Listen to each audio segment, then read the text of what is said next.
You're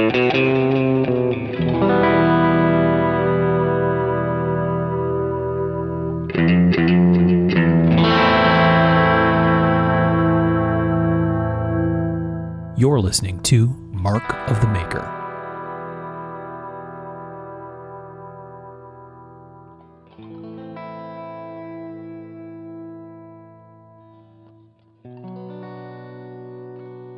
Hey everybody, I'm Mark Steiner and you're listening to Mark the Maker. This is episode 162 of the show.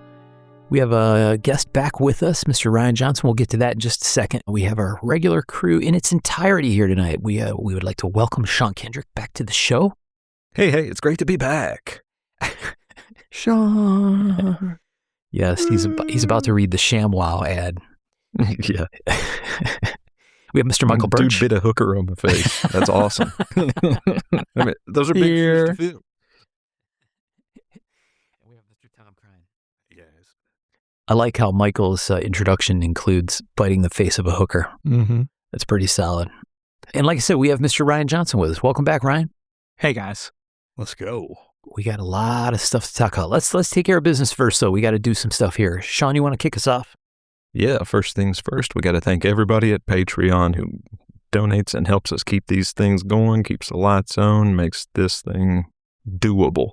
Thank you all so much. We can't overstate how your generosity allows us to do what we want to do with this and has helped us to build it and grow it, and just hopefully we're doing better episodes every time out, and a big part of that's because of you guys allowing us to. Thank you very, very much. And if you want to, and head over to patreon.com, you can search for Mark of the Maker. You can donate us however much you want a month. And if you want to make it real easy, you can head over to markofthemaker.com, and there's a quick link, and you can do it that way. And if you want to hook us up for free, just like, rate, subscribe to the show, all that good stuff. Get us in the algorithm, get us in front of more people. And once again, can't thank you folks enough. You're generous almost to a fault. Thank you. Absolutely. And we have a potential infrastructure project we've been talking about to set some stuff up at Tom's place. Tom lives in the cradle of the bladesmithing world. Yeah. And so we might do something there and try to get some folks that are otherwise hard to get on a microphone into Tom's to record some stuff with us. So all that Patreon stuff really helps support that if we're able to get it put together. And we may enlist Ryan's help too to start pushing people Tom's direction. Because there's some cool folks we'd like to have on that are hard to get using the way we record this thing. So, Yeah. Michael, you want to do the next one? Yeah, I'd like to thank Giant Mouse. Good people, good friends. They make some cool stuff. I don't know if we've talked about the GM14 or not, but I was just scrolling through here, and it's really funky. I dig it. It's got kind of a real harpoonish type blade, kind of a double inlay bolsters both sides. Really gorgeous blade. But yeah, check them out at giantmouse.com. Mark and Sean went and did a thing with them a while back. It was a blast. They're just good people. We dig them. And their knives are pretty damn cool. So that is not hurt. And they're constantly giving us giveaway stuff. We love that. Yeah. And yeah, with our Patreon stuff, there's usually some stuff given away every once in a while in there. So yeah, check their stuff out, man. Absolutely. And then Tom, you got the last one. Yeah, I'm going to give a shout out to Arizona Custom Knives. I haven't been on here in a while, I'll be honest. I've been busy for the last week and a half or so, and I'm usually on here every few days. But Michael was down in the shop, and then we're leaving for vacation Friday, so I haven't had the time to just lollygag around, So just getting on here and looking today, I'm like, wow, there's some really cool stuff on here. I want to give a shout out as I'm on here, and we have Ryan Johnson here. So I was like, I wonder how many RMJ tactical pieces they have. And I'm just saying, you got to check it out. There's some really cool stuff on here. Of course, they got a bunch of tomahawks, but they've also got the Aztec. I don't know how you say that, the little war club. They've got one of those on there. The Maquawi. Okay, that's how you say it. Right. But yeah, all sorts of clubs, knucks, knives, hawks, bags, Deneen mugs. Apparently, I've got some Deneen mugs that are worth some money. But yeah, and you can also look under American Tomahawk, they also have a few things on there. So check them out. You can usually find whatever you're looking for, and usually a lot of stuff you didn't even think you were looking for. But yeah, we love Arizona Custom Knives. They're great if you're a maker or if you're looking for something to buy. So yeah, Ryan, you what do you think about Arizona Custom Knives? So I think they're a tremendous resource for our community. I use it all the time because when they sell something, they don't take it off the website. And I understand why companies do that. But Arizona Custom Knives keeps everything on there, generally with the price that it's sold at. And so I can go back if I want to look at billy clubs. Well, they've got 2 or 3 pages of antique billy clubs, that sold, or saps, or, knives. And I can look up old makers that I knew. And I feel like it's just a very valuable resource for makers. 100%. We're always using them. Sometimes, though, you don't catch the date or the sold, and you get like, oh. Right. $250 Loveless is gone. Right. Yeah, right. That $700 Lum I really wanted. Lumtown. Right. Yeah. Yeah. They have a couple of these Tetsubo war clubs. I got one of those in here. Man, that thing is the best. They got a bunch of stuff on here. The Aztec War Club. I love that Gunstock War Club they have on there. Absolutely awesome. I had some guys come through the shop to visit. They were doing some work on the house, and they wanted to see the shop, and they come through, and I'm showing them what I'm working on, and finally the guy says, "So basically, you make things to hit people with." Right? That's one way to put it. Yes. Cut. Yeah. Yeah. You name it. Yeah. Definitely. All right. Well, thanks again to the Arizona folks. They've been great to us, long-running sponsors and strong supporters of the show. They've entertained all kinds of weird requests. And if you are going to buy something from them, like this Gunstock War Club, which you probably won't be able to because I'm probably going to buy it. If you did, though, you could use free shipping code, Mark of the Maker, ! And get free shipping from Arizona. So thank you guys for doing that. Heck yeah. Okay. I already introduced Ryan. He's back with us. We had a fantastic conversation last time, and there's lots more to talk about. I don't think we even really got halfway through the story that we wanted to get through. I think where we left off, Ryan, according to my notes, was sort of early formation of RMJ Tactical. So maybe that's the place to kind of take us slightly back to. You talked about it a little last time, but you were originally RMJ Forge. Is that right? That was That's correct. Prior sole business thing. And then Right. Was it as a result of this warfighter tool kind of explosion that started to happen that RMJ Tactical was created? Is that the why behind it?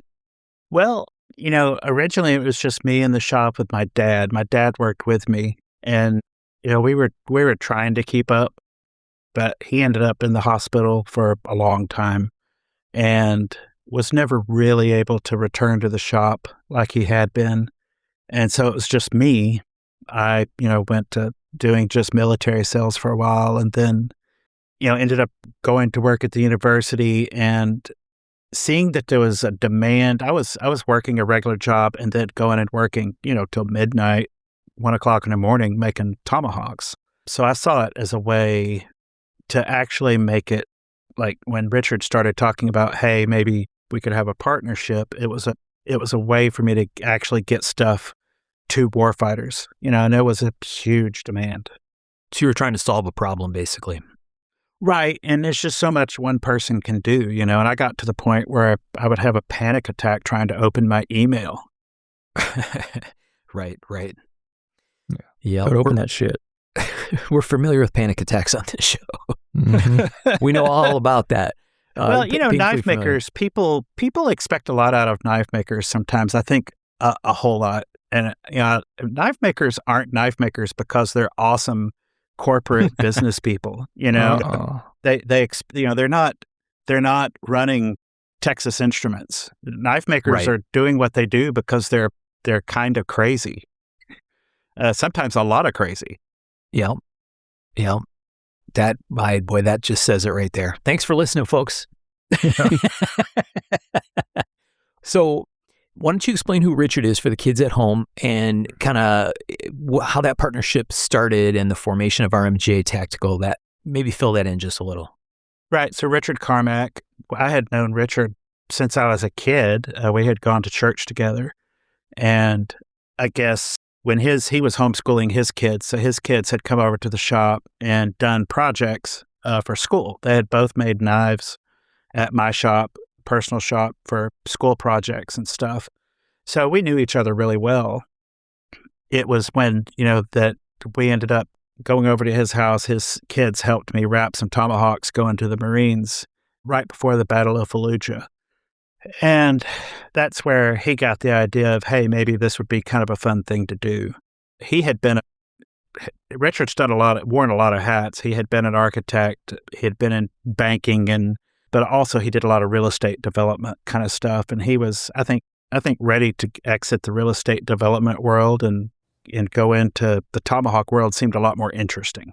So we started RMJ Tactical in 2005 and didn't look back. And it was very humble beginnings. We started out, working out of 3 garages, basically. It was my shop, and then John Hutchison was our first employee. John Hutchison had been making knives about as long as I had. I'd known John since the late 80s. And John's excellent knife maker and a wizard at fixing machinery and that kind of thing. And he was very good at heat treat as well. He had run a heat treat shop. So John was a valuable catch. And so it was just basically Richard and me and John, and Richard's wife, Carrie, would come in and work part-time doing stuff. And so Richard worked out of his garage and John worked out of his garage and I worked out of my shop. Was it in a way where it was distributed work, Ryan, like where everybody was doing some part of the process and tomahawks were moving through the 3 places, or was it just kind of dividing up the work and running it nose to tail at each spot? It varied on the capacity of the shop. Obviously, my shop was more set up for that kind of work. Richard, we did a lot of assembly and coatings up at his shop. John did a lot of grinding and sharpening at his shop. So it varied. Eventually my goal was to try to get it to where we could machine tomahawks. And it was surprisingly hard to do back then. I think we take for granted how accessible a CNC is now. I'm sitting here next to 2 CNC mills in my shop. We've got 3 CNC mills at the big shop. But at this time, 2005, 2006, if you were going to have a CNC mill at home, you had to lay out some real money to do that. And which we didn't have. We were very short on real money. So we ended up finding a place that did some injection molding for us. They had a CNC mill in their shop that they weren't using. And they said, well, we'll lease it to you. And so we then added a 4th shop we were going to where we would CNC mill stuff at their shop. And it was a very old, kind of weird mill, but it worked out. We made a lot of hawks with it. We eventually bootstrapped our way to a old Bridgeport CNC mill where we took the electronics on those old Bridgeports were notoriously bad. So I ripped the electronics off of it and retrofitted it with new electronics, I was way over my skis with that project.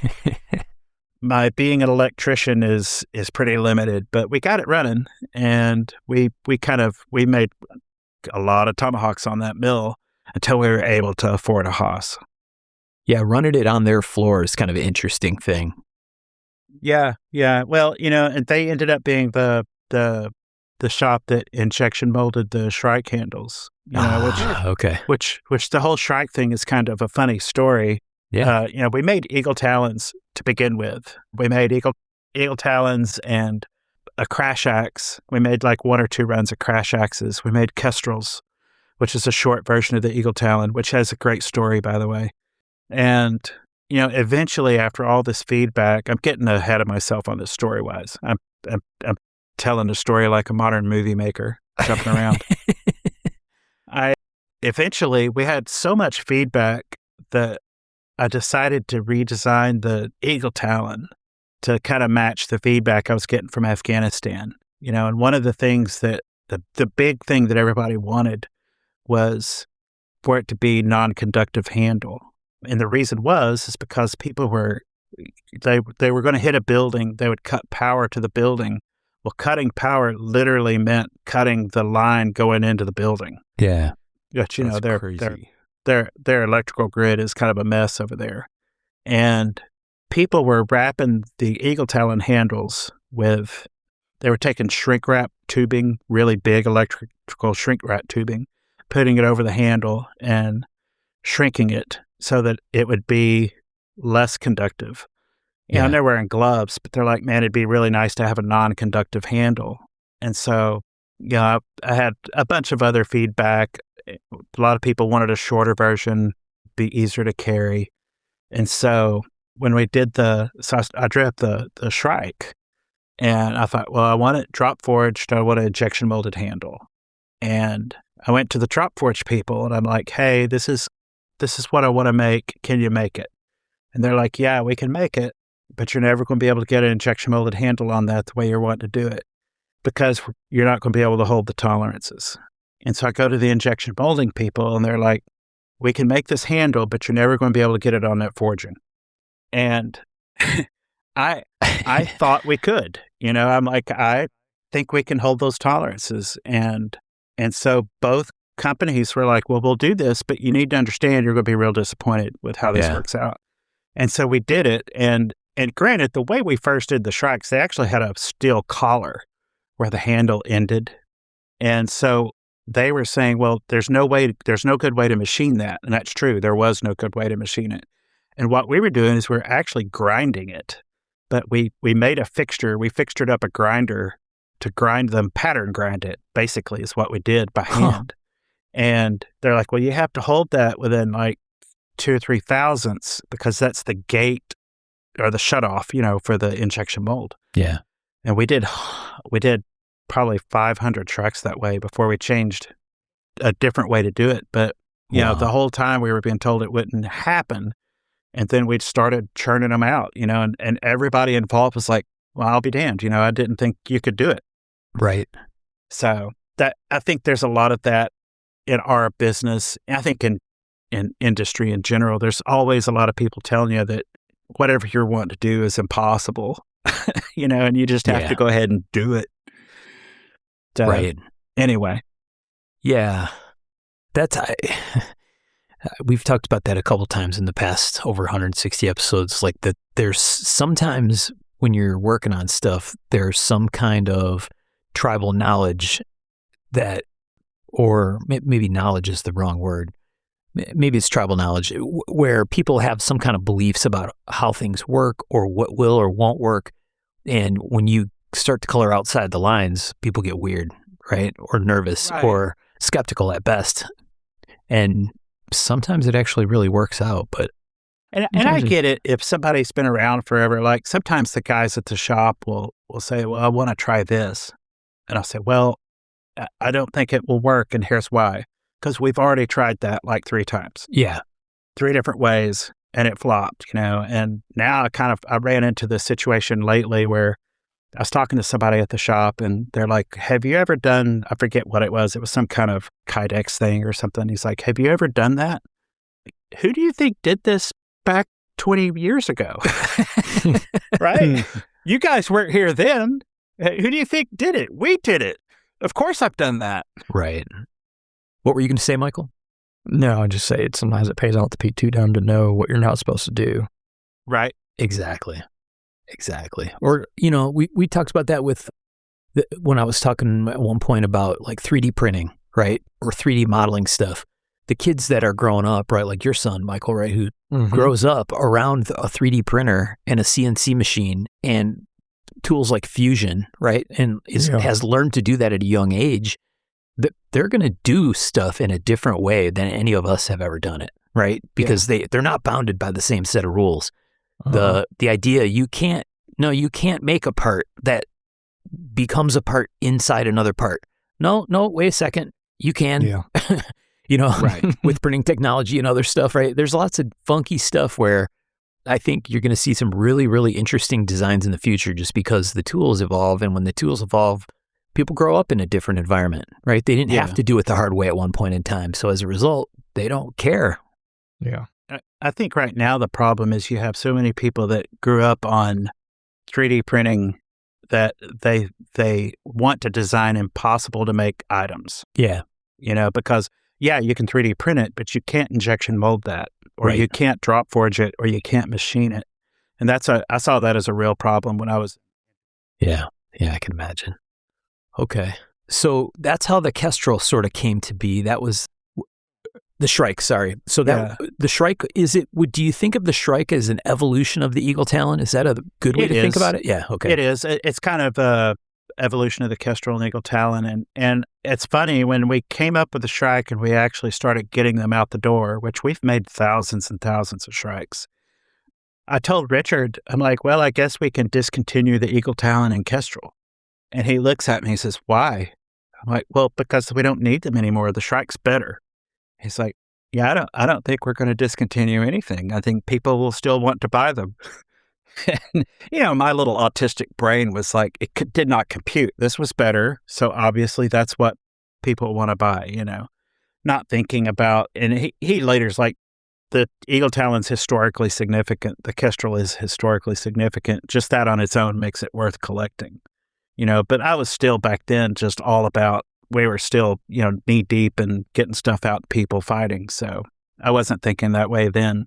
And it is such a different way of thinking about it too, because like right now, now I would say we have a majority of collectors as opposed to back then we had a majority of warfighters. And, so now finish is a big deal, right? Color is a big deal. And I can remember when we started making that transition, it was very frustrating for me because when we shipped stuff out before, it's like, well, if you don't like the color, then Krylon it, because that's what everybody was going to do anyway. They were going to Krylon it to match the rest of their stuff. Yep. And boy, that was a rude awakening for me to get back into that world of people being hyper picky about, well, this color or this, little tiny scratch or whatever. It's a whole different world. Yeah. So the Kestrel, I mentioned the Kestrel had a cool story. Initially it was the Eagle Talon, and I got a email from a guy who was Naval Special Warfare. He was a Navy SEAL, and he said, "Hey, I've played around with one of your Eagle Talons. I really like it." He said, "Is there a way to make it 12 inches long?" I said, "I want a 12-inch long Eagle Talon." He said, "The reason is," he said, "I'm running security for State Department in Egypt." And he said, "I'm in a suit and I'm in a big SUV, but the rules are that when I get out of the SUV, I can't have a live firearm on me." He said, "I can have a blade." He said, "So the idea of this Tomahawk is to keep it under my suit coat, and it's just to get me to the SUV." He said, "Get me to the SUV, I got my guns." Right. And so I'm like, "Yeah, I could do that." He's like, "Well, make me a real one and make me a trainer. Just make me one exactly like it, but without a sharpened edge." I'm like, okay. So I literally chopped the Eagle Talon and welded it back and made the first Kestrels that way, those two. And I kind of thought it was dorky at first, but I had visitors to the shop that were like, "Can I buy one like that?" And like, okay, well, this is a thing. So that's how the Kestrel was born, from just a request. That's really cool. Yeah. Is that the one that was like, what was the one that seems like you said they were wanting to fight in a phone booth or something like that? Does that was ring a bell? the Ginny Wren. So Ginny Wren was, yeah. I guess, 2010-ish. And it was, the idea was they wanted to fit in a 3-ring binder.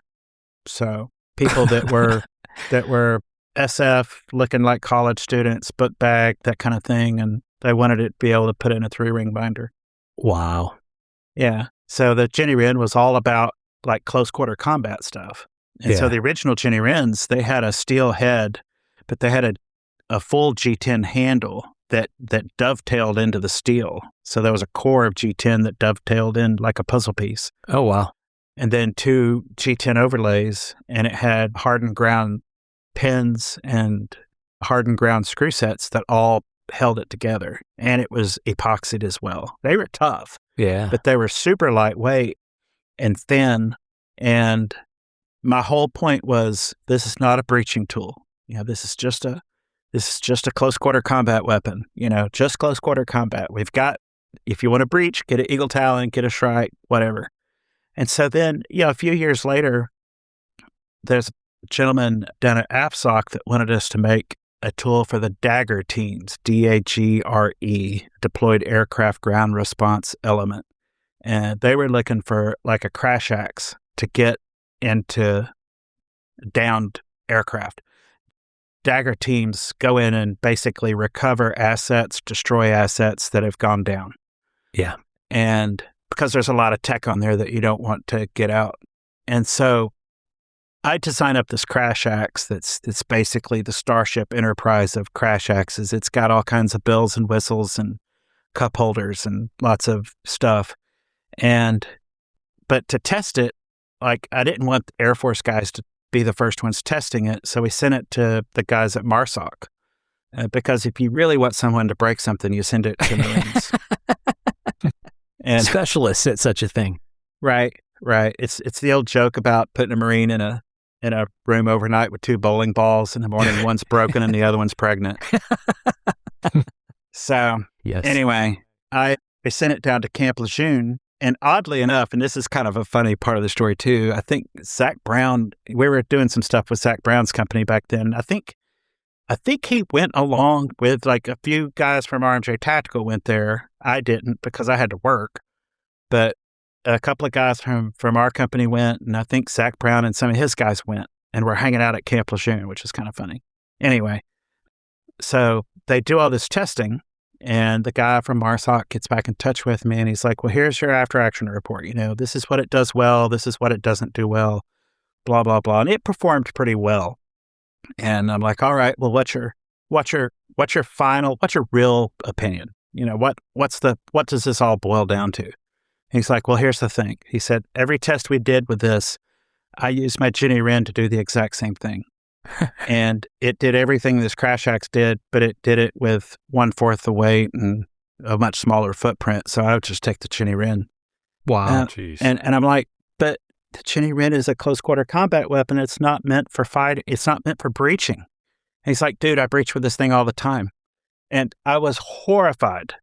I was horrified because I'm like, you're breaching with this thing? He's like, yeah, a lot of people do.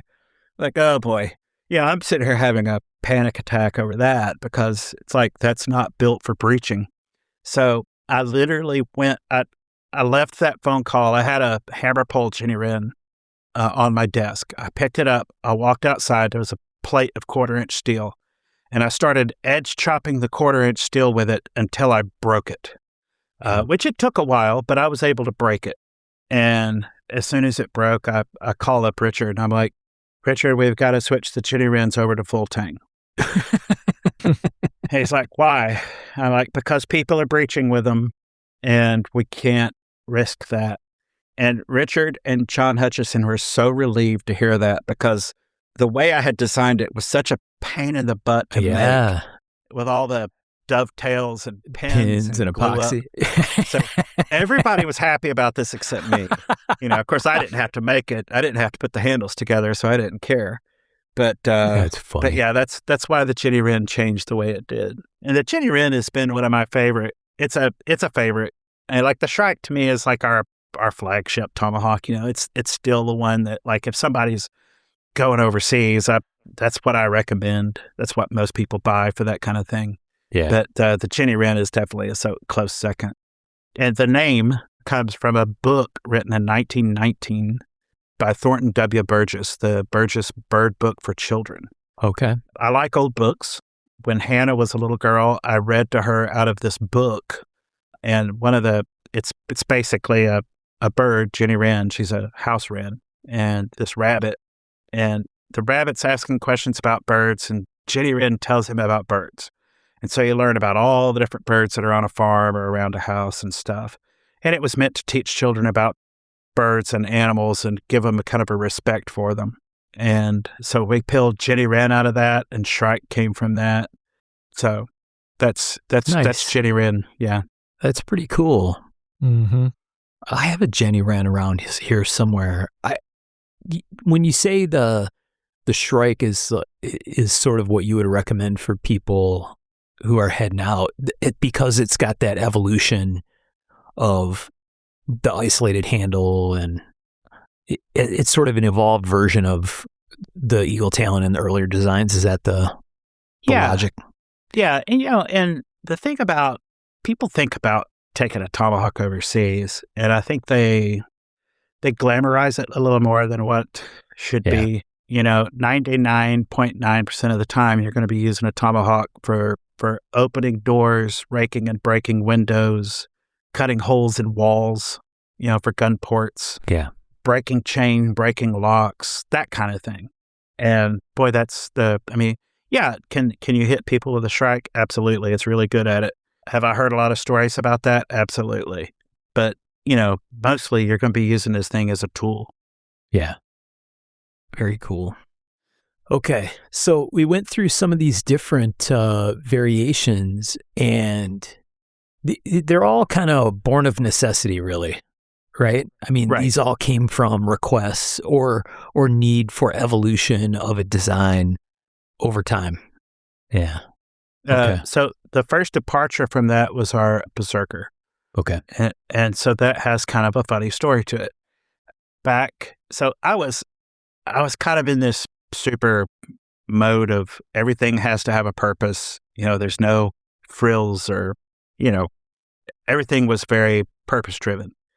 I get a call from a guy at 511 who had seen our stuff, liked it, had a couple of hawks, and he was on the executive team at 511 at that time. And he says, "Hey," he said, "we're wanting to get a Christmas gift together for Kyle Lamb." He said, "Do you know who that is?" And I'm like, "Yeah, I know who that is." And he said, "We want to get a Damascus Viking axe. Is that something you could make for us?" I'm like, "Heck yeah, I'd love to make a Viking, Damascus Viking axe for Kyle Lamb. That'd be awesome." So I quoted him a price. He said, "That's great. Go ahead and make it, and we'll be in touch."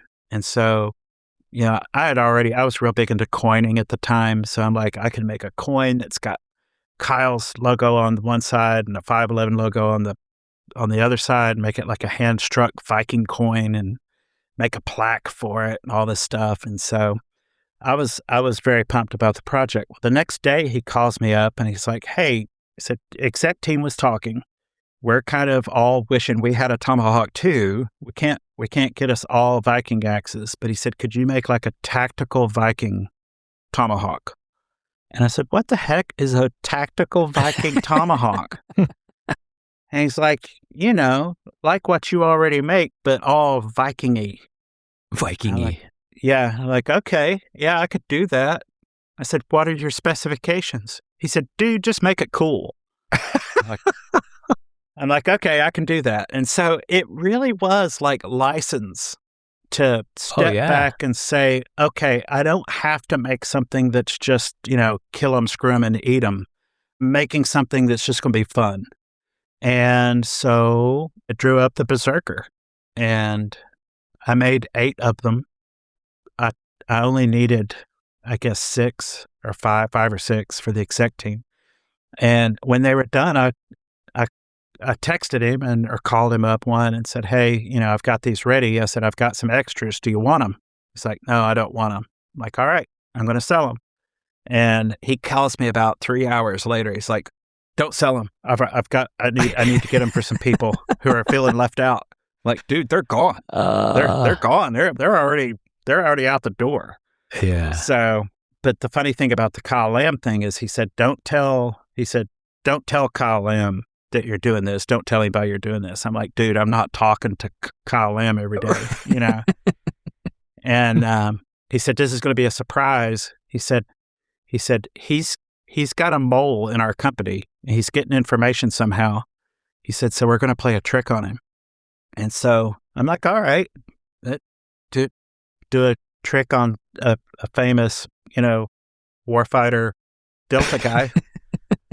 knock yourself out. Right. And, Let me know how so- that goes. Yeah. So later, I actually met Kyle M. and he told me the story of what happened. He said, I've been doing stuff with 511 for a long time. And he said, I had a couple of people in the company that fed me information, that was so I could kind of negotiate well and keep on top of things.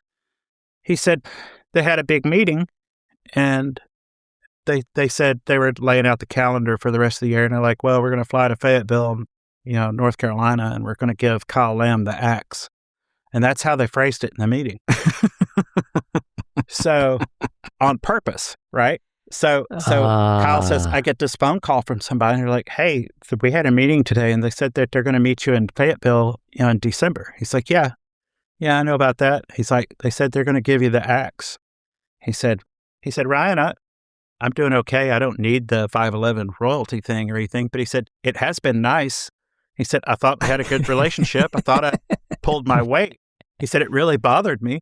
Right. He said, I'm sitting here stewing over this for 2 months, waiting for this meeting.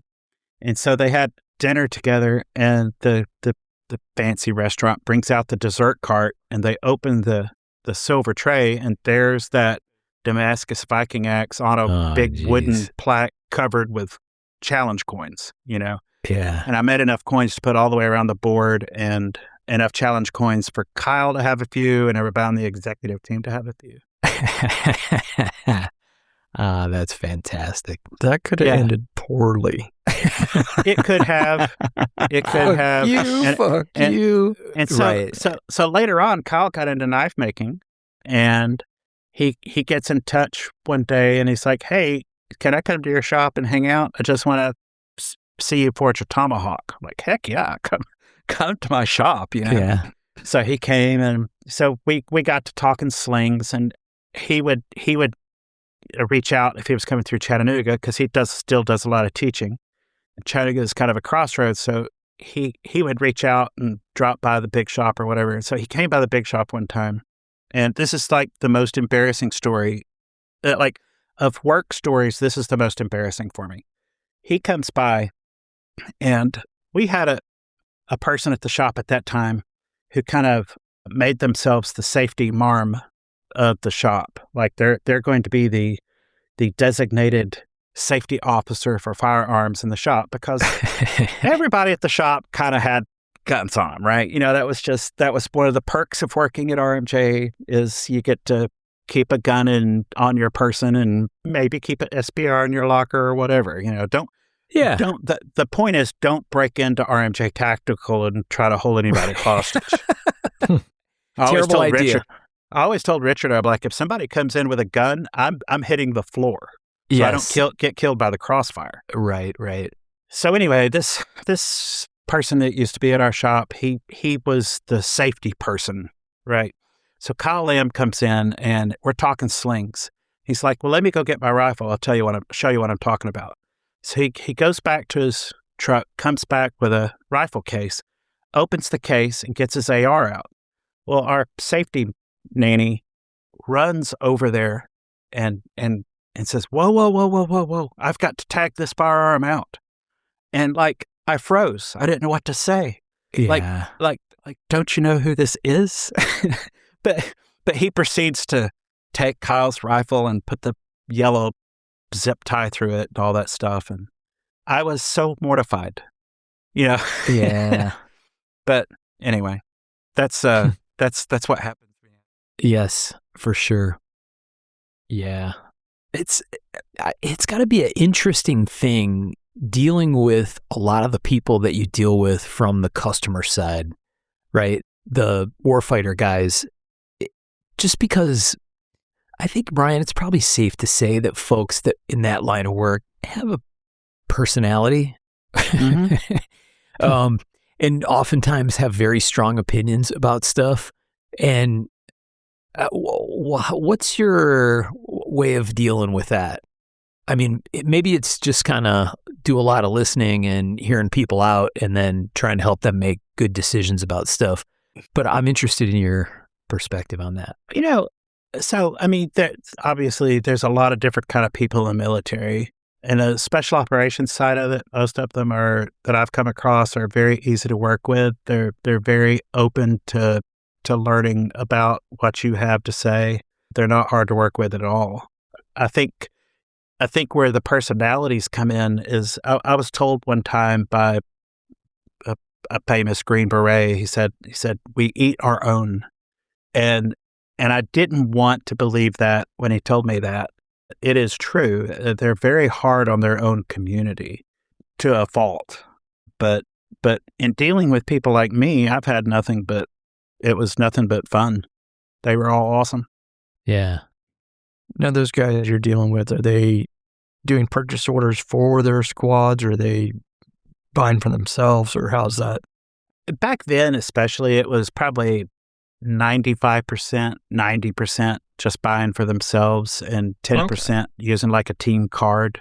A lot of people will say, well, are you doing government contracts? It's like, dude, the last thing you want to do is a government contract. And we've chased that world. It is a hard world to break into, and it's a world you don't want to stay in. We did the Canadian Special Forces. I guess it's long enough now I can tell this story. Canadian Special Forces, we were always real big with Canadian SF and their snipers as well. And they were always carrying strikes. There's a lot of great stories about strikes being used by Canadian Special Forces. And they were like, hey, we want to get these things issued. We have a chance to write that up. Can you help us write the purchase order? I'm like, well, am I supposed to be helping write the purchase order if I'm going to be competing for this? It's like, dude, this is how everybody does it. Right. We get whoever we want to get the thing, we have them write the purchase order so only they can get it. I'm like, okay. So I write up the purchase order, right? So that only a Shrike can get it. And we get it all submitted, and they put the bid out, and we send our stuff, and we contact the people that it gets sent to, not the SF guys. This is all getting into the gears of the Canadian military. And they're like, yeah, we got your thing. You got it here in time. Don't worry about it. And so it turned out there was like 7 companies competing for this bid. Well, the day before the bid closed, we got the package back, and it was returned to sender. Oh. And we're like, oh my gosh, our hearts just sank, because it's like, what happened? We called them up and we're like, oh, we don't know what happened, but your stuff's not here anymore. So sorry about that. You better get it in here before tomorrow. Wow. So we pull some strings. We get it there on time. And the very first week of them assessing this, they disqualified us they said we didn't meet the specifications that I wrote. and we're like, well, that doesn't make sense. And then it turns out that the company that won it was $1 billion defense company in Canada. And they basically made a copy of the Shrike. Well, I've actually got one. I've got one of these Shrike copies. Yeah. And it was such a copy of the Shrike that they couldn't make the scabbard. They couldn't figure out how to make the scabbard. So they contacted us after they won the bid, and they said, could you make the scabbards for us? Ah, jeez. And we're like, that's a hard no. Right. No. But one of the things that was in the specifications was non-conductive handle that'll do a 30-minute submersion test, which we had done. Yeah. A submersion test is where you put, you hook it up to electricity, high voltage, you put it underwater, and you see if the handle conducts or not for 30 minutes. It's like an isolation test. Yeah. Right. And it's, it's thousands of volts. And they said, well, ours passes that test, but their handle had exposed steel in the handle. Ah, jeez. You did not do that test. Right. So after that experience of, going through 6 months of that, Richard and I are like, let's not do that anymore. Right. We'll just sell to individuals and be done with it. Yeah. Lots of funky dealings. Canada ordered 500 or 1,000 of those Tomahawks. And from that company, when the company sent them, the Canadian SF all got their cards together and all bought Shrikes from us. And they left the Tomahawks that the military had ordered on the shelf. Yeah. I think I've heard a few different stories like that where the bureaucrats ordered one thing and the people that had to actually use it said, nope. Right. Not the answer. And that's any big organization. That's the problem with large Yeah. organizations. Yeah. So I think we talked about it in the previous conversation, Ryan, but the Snuggles fits in here somewhere, right? Where in the timeline? Well, so I guess 2011 probably is when we were doing Snuggles, but they were very small numbers. We were also doing some EOD tools back then where we're basically taking an eagle talon or a shrike and cutting the blade off completely and TIG welding on almost like a gardening hoe on the front. Okay. So add a spike and a gardening hoe for EOD stuff. So we had a lot of weird tools back then that we were making like on a custom basis, small numbers for people. A lot of times working through Gray Group, which was a outfitter in Fayetteville, North Carolina. Yeah. They were an awesome store. I try to tell people what Gray Group is like and they don't believe me. Yeah. Yeah, because it was so awesome. But so yeah, that's where that stuff, and that was probably around 2010, 2011, around the time of Jenny Wren. Yeah. And you were able to do small project stuff like that because of the flexibility of the way that you had things set up. I assume that's part of the reason you were able to take that sort of work or maybe even have interest in that sort of work. Well, I think that's our biggest strength, even now, maybe especially now, is our ability to pivot. Yeah. We have our shop is set up. Like my shop is I have machine shop stuff, I have blacksmithing stuff, I have leatherworking stuff, I have woodworking stuff, I have knife making stuff. The big shop is machine shop, blacksmithing, a little bit of leatherwork, and knife making. And so the way we design things, the way we fixture things, we're able to pivot pretty quickly. That allows us to iterate designs because to me, design is all iterative. And it allows us to kind of put a new product out, fairly quickly. Unlike the Shrike, which, the Shrike was a really big project because you're paying for drop forging dies and working with a drop forging company. You're paying for injection molds, and all of that takes time. That took months and months to pull off, and tens of thousands of dollars, and showed a lot of confidence on Richard's part because we basically bet our whole business on that model. Yeah. Because if it didn't work, we would have gone out of business just because it took so much money. Right. But, most of the stuff we do now is stuff that it's a similar format, and we are set up to run that format. CNC machining steel, CNC machining G10, thermoforming Kydex and stuff like that. Okay. Building block stuff. Like you have the capabilities in the really important areas for the kinds of stuff that RMJ makes. Right. And my job is just to make sure we have stuff to make. And, right. And then also to be able to design around problems.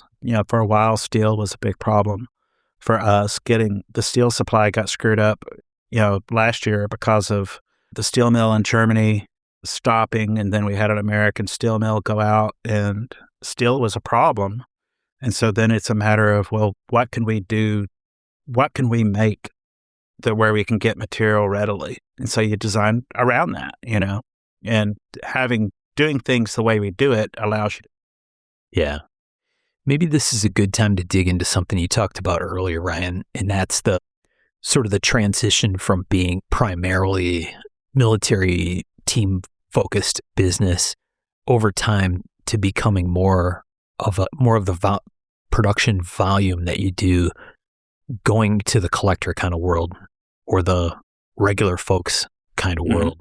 That I assume that was sort of a slow progression.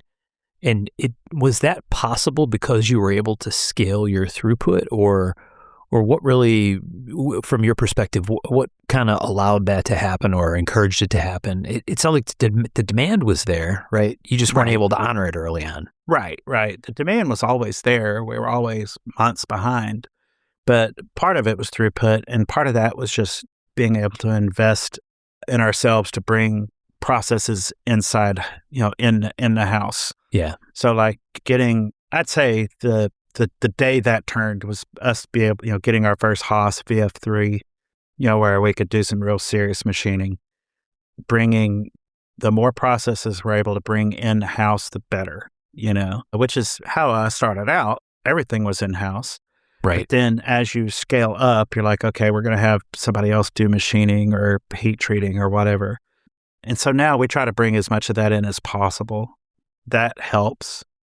As we added mills, that added more throughput, added employees, that added more throughput. So we grew quite a bit, not as fast as some companies. Richard was very careful about not growing too fast, but we grew substantially, from that original 3.5, 4 to, we got up to probably 14 people. Yeah. Do you look at the arrangement, or maybe this is an unfair characterization, Ryan? Is Richard really sort of like the business mentor kind of guy of the group, of your arrangement, where he's sort of thinking hard about that kind of stuff, and you're focused more on the bring the work in, develop the ideas kind of side of things? I think a better way to phrase it would be he was the adult and I was the artist. I was trying to be nice. Right. Answering emails and returning calls and paying bills on time are not my strong suit. Right. Like we talked before the show. Right. So Richard is great at all that stuff. He has a very good head for business, but he also had a very good head for vision. Early on when we started the company, Richard was hammering the idea that you've got to let go of process. When John was working with us, he's like, you don't need to sharpen anymore. If John can sharpen, then let John sharpen. And I grudgingly let that go. And then it's, you need That's to let really this hard go. to do. Oh my gosh, it's so hard because you're used to doing everything a certain way. You're real picky about it, And I know for I think of other makers letting go. I could see some makers that could never do it. Right. It was hard for me, but Richard would constantly say, look, if we're going to grow, we can't have you doing everything. He said, we got to get to the point where all you do is design and come up with processes and troubleshoot. And, it took 15 years, 20 years, but we did it. So now if I walk into the big shop and it looks like I'm going to dip my toe into the production stream, they all have a stroke. Yeah. Because, you're going to screw it up. Right. And it's also kind of neat that everybody does their job really better than I do. Yeah. Or I would. So to the point where I've got to catch up a little bit on a few things. Yeah. Yeah, I think that's that's something I think everybody here, myself included, has struggled with at times, right? I mean, regardless of what you do for a living, maybe not regardless of, in many cases, many different kinds of businesses, people find themselves feeling like they're the one person who can actually do it right. And letting go of that and trusting somebody else to do it is super hard to do. Yeah. Right. Even in engineering, we struggle with that, where, we reward engineers for being great problem solvers and super strong technical people and being the smartest person in the room. And then oftentimes those people end up being promoted into leadership roles. And when they get into leadership roles, they don't know how to not do that anymore. Right. And it's a huge struggle for a while, right? A longer struggle for some people than others. But you have to kind of learn, hey, look, if my value is no longer I solve the problem the best necessarily, right? Now, I get to create more people who are awesome at solving problems, right, or designing things. And if I can do that, now there's like a force multiplier kind of thing going on. And that's a huge deal. Right. I think in the knife world, you have to design for that, though, too, right? Like, I don't design things that I know my guys can't make. Like, Michael Birch is a good example of this. Like, you're not going to hire somebody to come in and do what Michael does, right? Because there's only Michael Birch can do that. Yeah. But really slowly. He didn't say anything about the speed. That's fair. Well, that's I think, that's actually not true. I watched Michael work in the shop. He kicked some ass this last week. Yeah. Right. But I mean, like when you get down to the kind of inlays he does and stuff like that, that's for like, sure. I think people watch that. Like I follow Michael on Facebook and I look at the stuff he does and it blows my mind. I feel like probably 99% of the audience doesn't have the technical background to understand how hard what he is doing is, Yeah. you know. And I've told Tom this, and it's no offense to Michael, but I've told Tom several times. I'm like, Michael doesn't do knife making. This is more of a mental illness, you know. Oh, I said that. It's like that's beyond knife making at that point. And I think most knife making is mental illness, but that's another topic. But like you can't design that kind of product and say, okay, I'm going to scale this up or teach other people how to do it. That is pure skill and expertise, as opposed to like, you know, the way we build things. It is built to have a team of people doing it. Yeah. And that's not a bad thing at all. It's a good thing, you know, because I have a team of really talented people. Right. Yeah. In the manufacturing world, that's what's called design for manufacturability, right? I mean, right. You want to make something that you need to make something that in this world is cool and super functional and does its job every time. And someone has to be able to make the damn thing over and over and over and over and over and still check all those boxes. And when you know that up front, it's an entirely different story, obviously, right? Yeah, and I think it's kind of funny. You look at people, you see critiques online of people talking about companies like mine or Spartan Knives or Winkler or whoever that, you know, that play in our world. And, you know, they'll talk about, well, they should do this or they should do that. And it's like, dude, we have to be able to make money. Otherwise, we're not going to be a company. You know, Right. This is not a charity and we're not government funded. So we either do this and make a profit or we go away. Yep. I think people lose that idea quite a bit when it comes to a lot of things, not just like knife making, but just like the corporation, the streaming people, the stuff like that. Well, it should be that. Like they're for profit. That's Yeah. make no bones about it. Yeah. I don't know if you heard this, Ryan. In a previous episode, I talked about this experience where at my company, we had an interesting thing where they brought in some, I'm going to call them instructor, informer kind of people from Disney. And we went to a full day training with these Disney folks, and they talked about how all the stuff they do to make a Disney experience special, like at Disney World, right? Not in the product world, but in the theme park kind of world.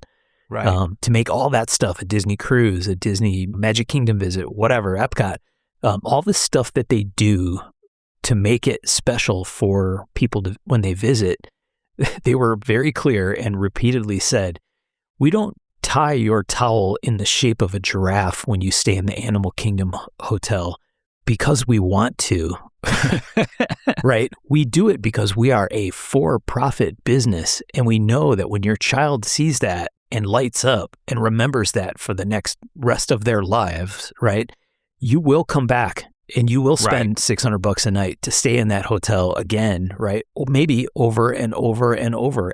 And we are very happy to take that money. So all of that stuff, while it seems whimsical and sometimes silly or crazy, is a for-profit venture, right? And we do it very intentionally. Right. So it's fascinating to hear some of that stuff from those guys. Cool.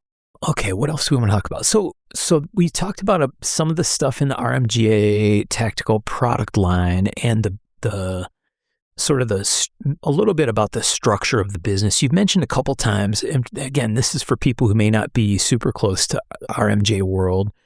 You've talked about your shop and the big shop, and you mentioned it, right? The big shop is sort of like the heavier manufacturing side of things. Maybe that's a fair way to say it. Right. So when you buy Eagle Talon, it's made at the big shop or a Shrike or a Combat Africa or anything that the RMJ Tactical World makes, it's made there. So it's about 25 minutes away from my shop. It's near downtown Chattanooga. And it's a pretty cool setup. They've got 3 Haas CNC mills. They've got, a nice injection molding area and huge walk-in Cerakote booth and all that kind of stuff. It's got a lot of cool items, but really it's the people there, that know how to do it and make it happen. Yeah. And my shop is all custom stuff. Yeah. Okay. So what maybe something that we probably should spend a little time talking about for sure is the American Tomahawk project. Mm-hmm. Maybe project is not the right word. The business American Tomahawk Company.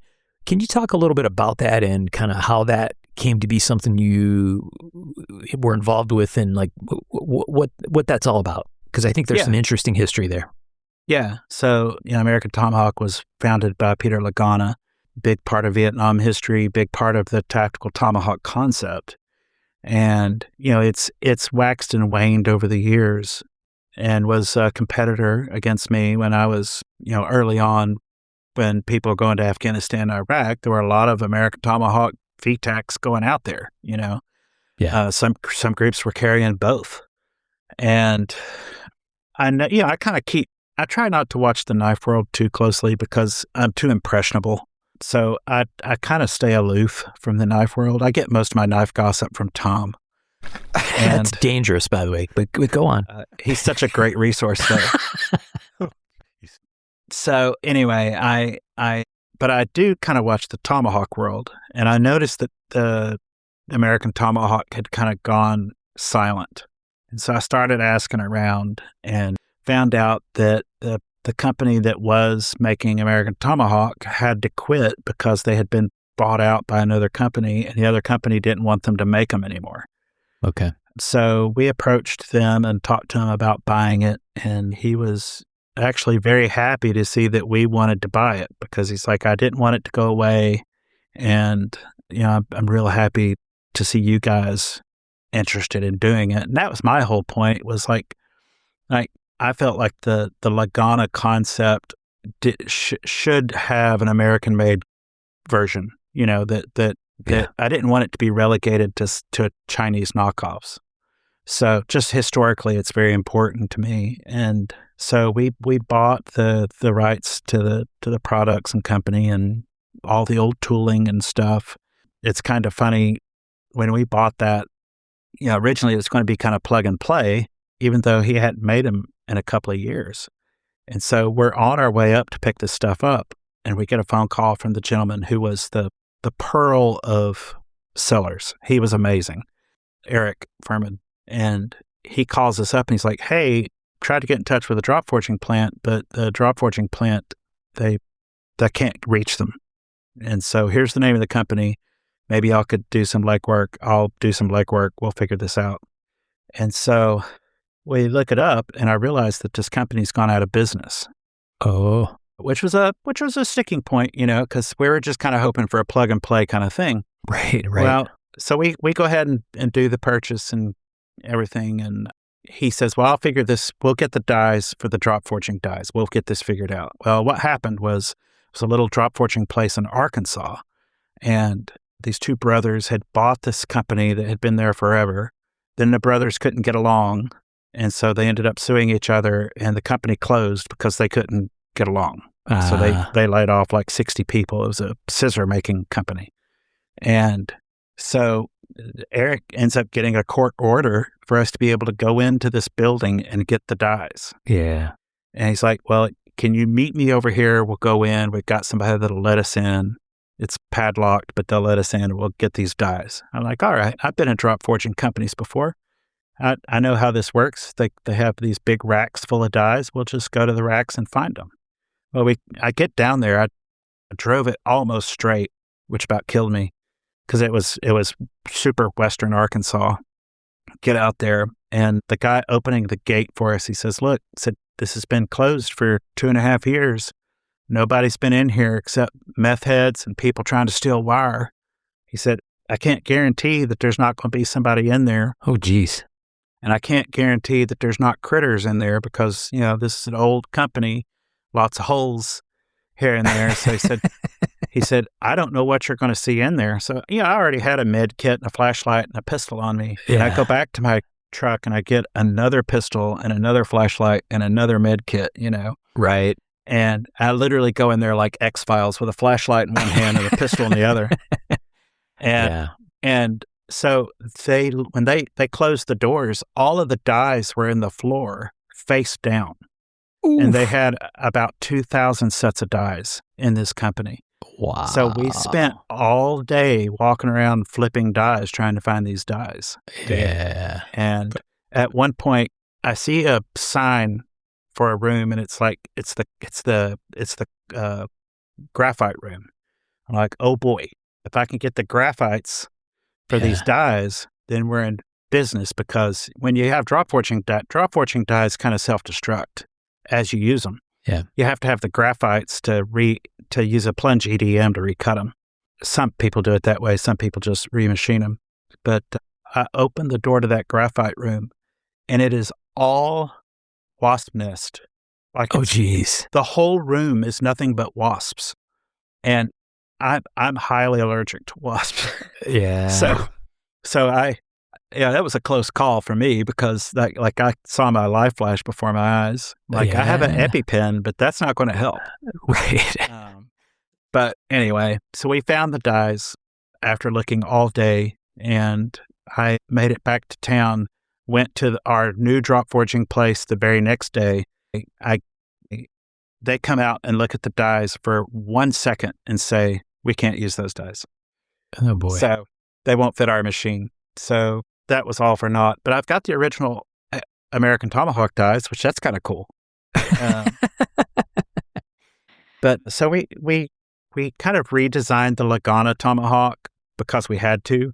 And I thought, well, I'll go ahead and kind of put my own spin on it a little bit. I tried to keep it as close to the original as possible, but redrew it, worked on getting it drop forged here in Tennessee. When we went up to watch them do the test forgings, they were forging it under an 8,000-pound die forger. And, I've been around big hammers. I'm no stranger to big hammers. I love power hammers. This hammer was hitting so hard that it was making my lungs hurt. Yeah. And I'm like, I'm going to get a traumatic brain injury just standing here. I need to back up, But so they got drop forged up there, and they've been awesome to work with. And the platform, the handle that Eric Fairman designed for that original VTAC is an injection molded nylon handle. And I had tested them before because Hawks were getting tested at Fort Bragg and other places, and I wanted to test it along with Shrike. So I knew what they were capable of, and I knew the handle was no joke. But I also thought, well, it's a separate handle and head. Certainly I could break it, right? And so I tried breaking it before we bought the company, and I couldn't. And I tried driving the handle out by putting the head in a vise and trying to drive the handle out with a punch, and I couldn't. And so eventually I used a hydraulic press and pressed one out. And it's pretty ingenious how Eric had designed it. The head, the eye in the head has a lip from the top, so that there's a hole going through the head, and then there's a lip, larger hole at the top. The nylon handle is injection molded so that it's an interference fit going into the head to begin with. Yeah. It too has a lip, and once it gets up to that larger hole area, it expands back out. Oh, and wow. So there's no coming off once you do that. Right. And it has a screw at the top. And I asked Eric, after I looked at it, and examined it, when we went up there, we're sitting around a table and I'm talking to him like, Eric, let me ask you an engineering question. He's like, shoot. I'm like, I think it's pretty smart how you did this handle. Why do you have the screw up there? Because it's completely unnecessary. He's like, it's unnecessary, and I know it's unnecessary, but the average person wants to see a wedge or a screw or something, so we put it in there to keep people from asking about it. Wow. Like, this is a very smart Know your customer. That's right. Yeah. That's right. That's funny. So we use that as a jumping off point, as a platform So we have the Model 1, which is the original Lagana. We have a Model 2, which is a kind of a bearded axe, and a Model 3, which is a variation of the bearded axe. We also make a copy of the 1944 MP baton, straight from the War Department blueprints. Nice. We make a trench club, which I think you've got one of those, Mark, made from a gear sprocket and this nylon handle. And we have a couple of knives as well. So it's slowly but surely building. We had a situation, American Tomahawk was a separate company, but it was kind of running inside RMJ Tactical always for us when we had it. But we had a couple of medical situations come up to where the two people that were really kind of driving the company had to step away. And so American Tomahawk's just kind of been in treading water and kind of a holding pattern for, a year and a half, 2 years now. Yeah. We thought, well, we'll let dealer inventory kind of work its way out and we'll get back to running. And so dealer inventory is pretty much gone, and we just started putting Hawks back out a few weeks ago. Okay. Do you have a favorite model? American Tomahawk, probably a Model 3 would be my favorite. It's more of a woodsy, backpacking, hiking kind of Tomahawk. Yeah, I agree. I'm holding one in my hand right now with the lathe turned handle. I really like them.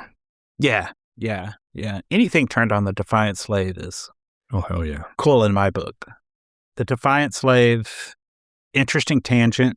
So a long time ago, I used to buy Tomahawk handles from axe handle companies here locally. The Tennessee Valley had several axe handle companies, and I'd go there as a teenager and buy Tomahawk handles. Well, when I started making Tomahawks full time, once I got out of college, I wanted to go and get some custom Tomahawk handles made up. Went to the big company and they're like, yeah, we can't really do any custom work, but go visit this guy, Mr. Kofer. And he's just right down the road. And so I go down there and I meet this guy, Mr. Kofer. He had retired from a company, I think the tire company, but he was a retired gentleman who had a shop set up just for axe handle lathes. And he was kind of my hero. He was a folk hero to me. He had a shop. He had 4 guys working for him. They were all in their 70s working in that shop. And it was an ocean nightmare. They had chickens roosting up in the rafters, and every piece of equipment was probably before 1950. Yeah. And, and just gears and pulleys and blades everywhere.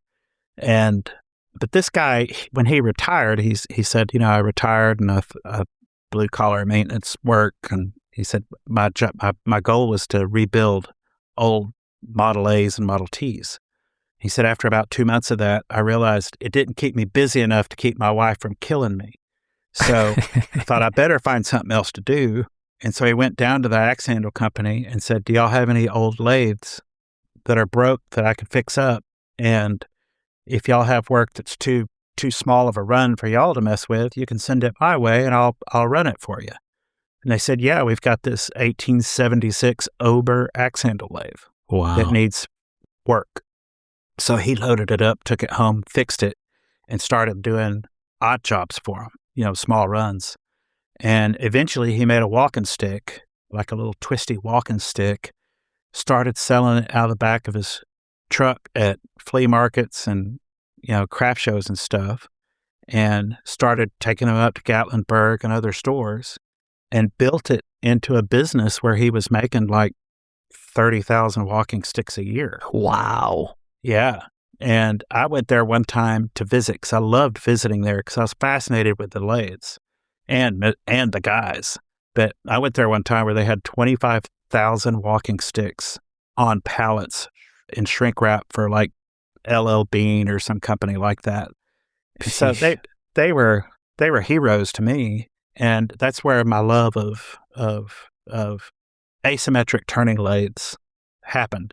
Unfortunately, it's really hard to find one because these axe handle companies, they use those old machines. So even like the company that turns the machines for the tomahawk handles for CRKT, they're up in Loudon, Tennessee. The machine they turn the CRKT handle on is a 1910 machine. Wow. And they can make a couple of thousand handles in a week on that machine. Wow. So they were serious production machines back then, but they use lathes that are very, very old, and they keep fixing them. And so it's hard to find the old lathes. And I literally looked for 20 something years until I found one. And I found one on Facebook Marketplace, which I frequent. And the gentleman was in Missouri, and I'm sure he was about to put a restraining order on me because I got in touch and I messaged him, I don't know, 15, 20 times, like, hey, I want this lathe, and he's like, hey, chill out. No one else wants this lathe. I'll save it for you. Right. I'm like, I'll pay you right now. And he's like, nah, just pay me when you get here. I'm like, I told him, I'm like, if you sell this lathe to someone else, there's going to be problems. And so I get out there, I go out to Cape Chardo, Missouri, and see this Defiance gunstock lathe that was made to build the 1903 Springfield rifle stocks. Wow. It was owned by U.S. Ordnance Department, was at the Rock Island Arsenal. And they had them at Rock Island, they had them at Springfield. And so I buy it from him. He actually had a rifling machine as well. And I'm like, I don't want the rifling machine, I just want the lathe. He's like, well, how much are you willing to pay me for the lathe? And I'm like, dude, I'll pay you your asking price for both. I just want the lathe. Do what you want to with a rifling machine. And so I buy it, and he tells this kid who's 15 or 16. He's like, son, go get the big tractor and load him up. And I was so nervous because this guy just sent a 16-year-old boy to go load up my Precious. Right. And this kid comes back with the biggest Kubota tractor I've ever seen in my life. And he drove that tractor like he grew up on it, which he probably did. Yeah. And he probably did the best loading job of anyone I've ever seen in my life. Like, he rigged it, loaded it, strapped it down for me, the whole 9 yards. I'm like, boy, God bless farm kids. Special breed farm kids, man. Yeah. So I got it home, and luckily it didn't need a lot of work. It had been converted from line shaft to electric motors back in the 40s, judging by the motors. And the cutters were all forged cutters, and I could see that was going to be problematic. I knew enough about copy lathes. I had frequented enough lathe shops to know that, like, modern day copy lathes use a cup style cutter, and they're easier to sharpen. You just rotate them when you need new edge, and they're easy to replace. But they're all made in Italy. And so I contact a company in Italy, which, little side note, if you're in a hurry, don't ever get anything made in Italy. Yes. But yes. I contact this company, and I'm like, hey, I'm restoring this 1904 gunstock lathe, and I want to put one of your cutters on there with your cup cutters.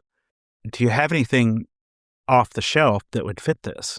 And the guy writes back nicely enough and says, we don't have anything off the shelf, but he said, if you're able to draw what you want, we'll make it, and we'll sell it to you for off the shelf price. Wow. So I drew up the cutter in SolidWorks and sent it to him, and 6 months later, I got one in the mail. It was awesome. Check that out.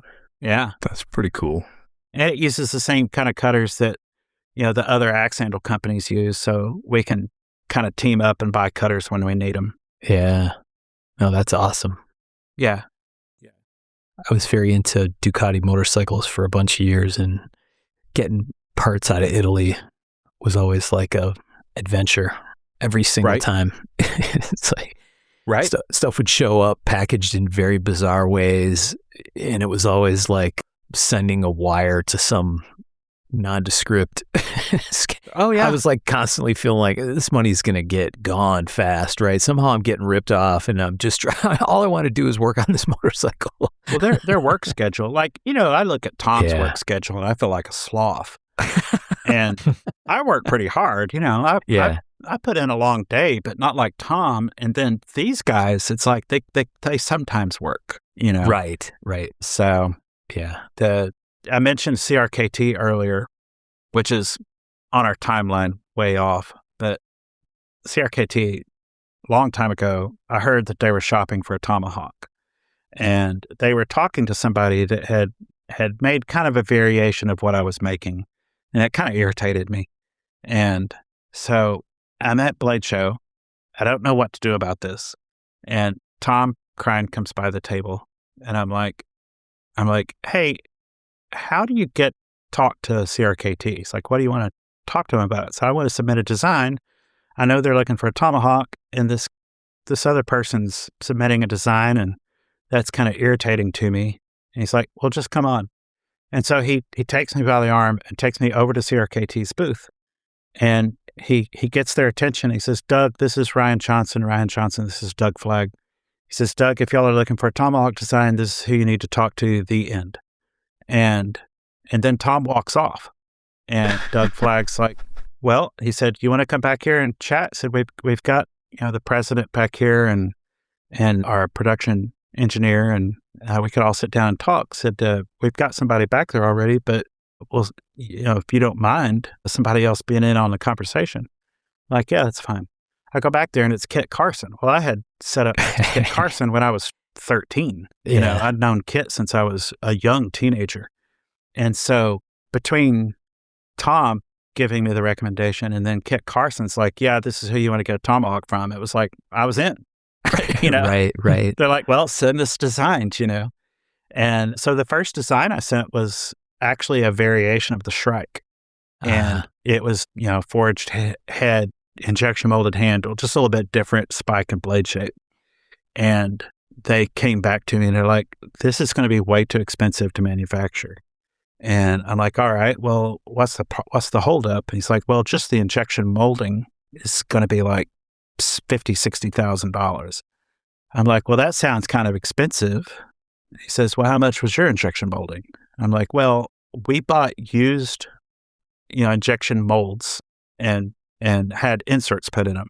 Yeah. And we helped with some of the machining. I machined the graphite for the inserts. But I said, all in all, it was about $16,000.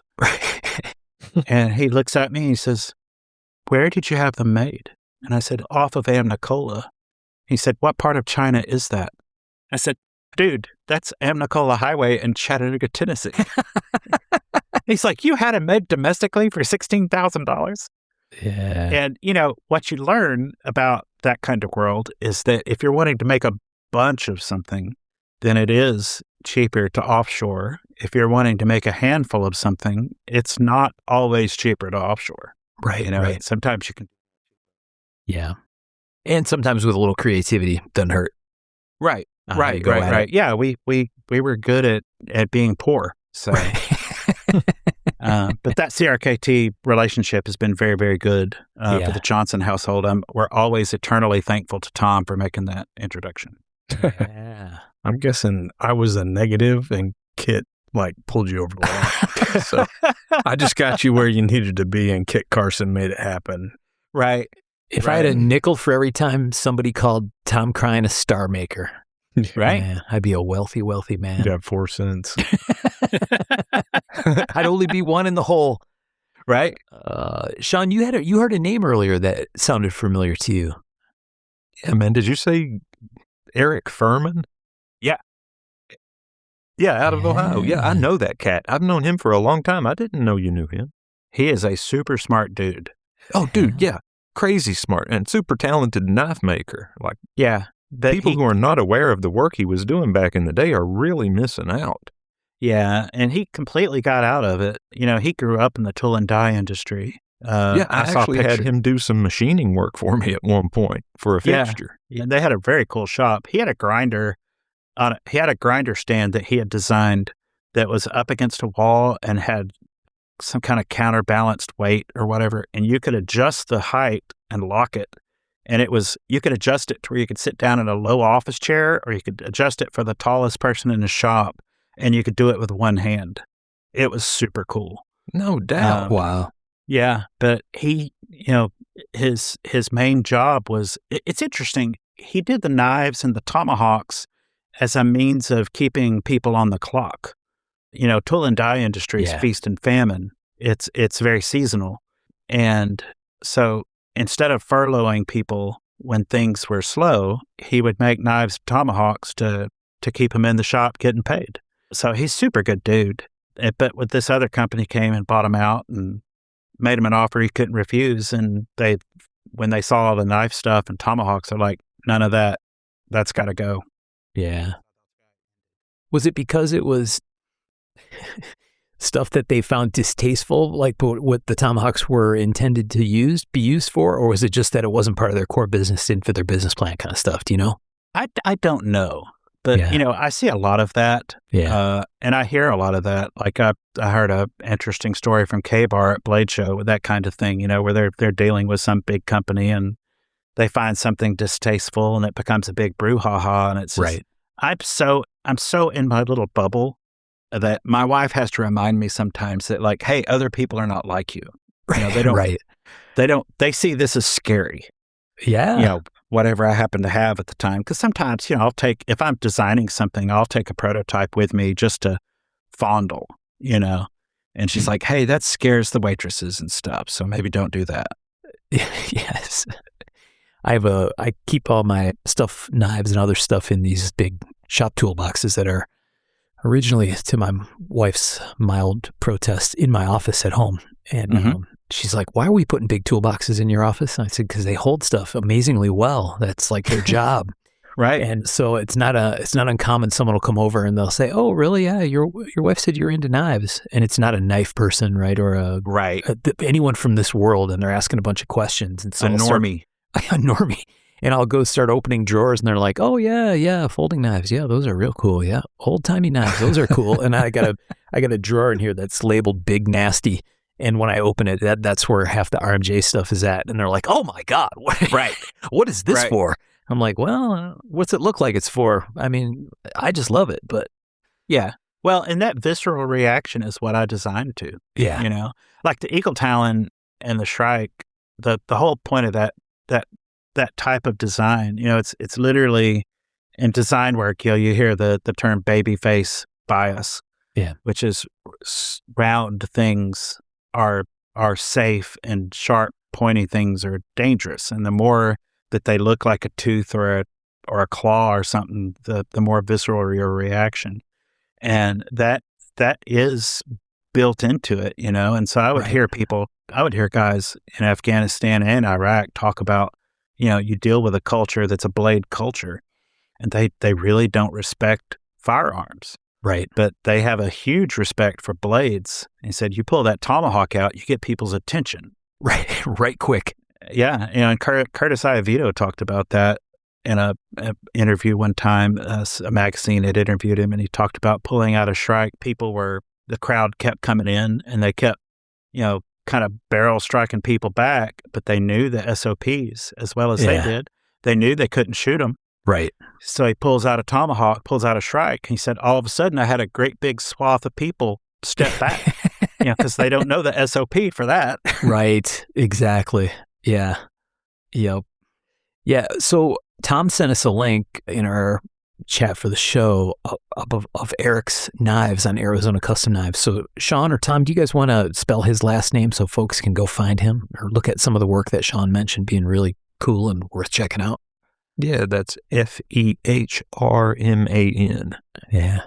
And do people forget, he almost had a knife in the second Expendables movie. Oh, really? Yeah, he delivered prototypes to the prop house. Oh, wow.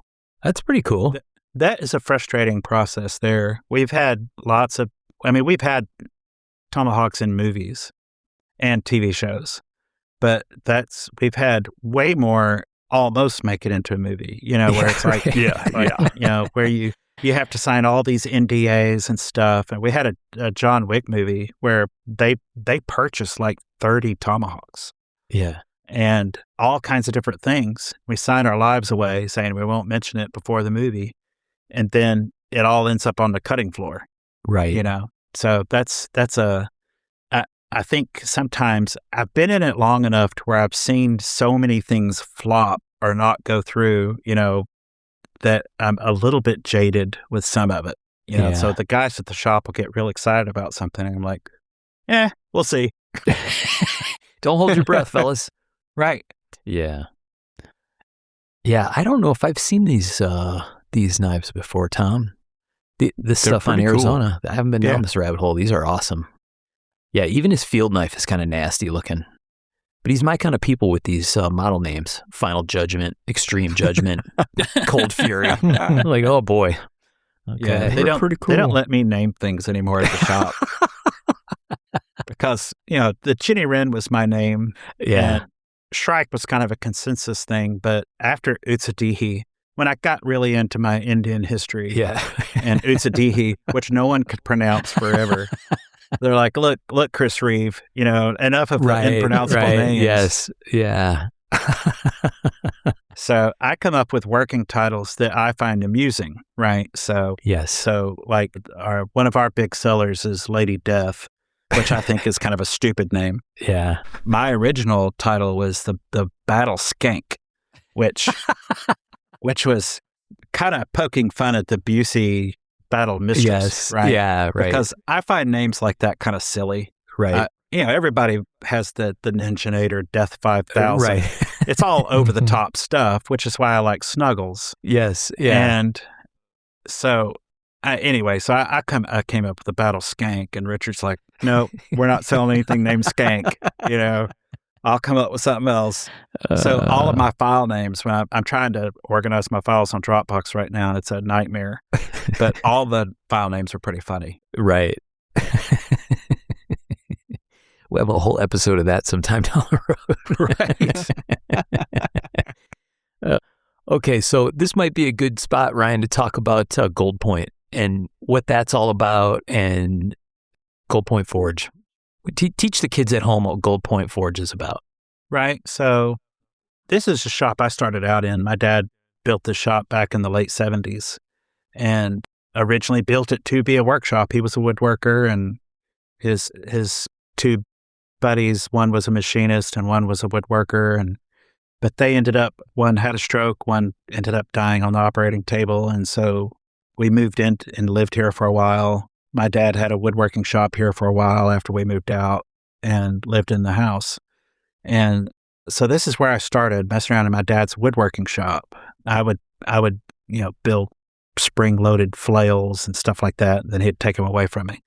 Right. Wise man. Right. And so this shop's been home. When I was at the university, still worked out of the shop part-time, making tomahawks and knives mostly. But when the university job kind of came to a close, which I was a terrible employee, it kind of was coming to a head where it's like, well, they were kind of making it difficult for me, and I didn't want to be there any longer.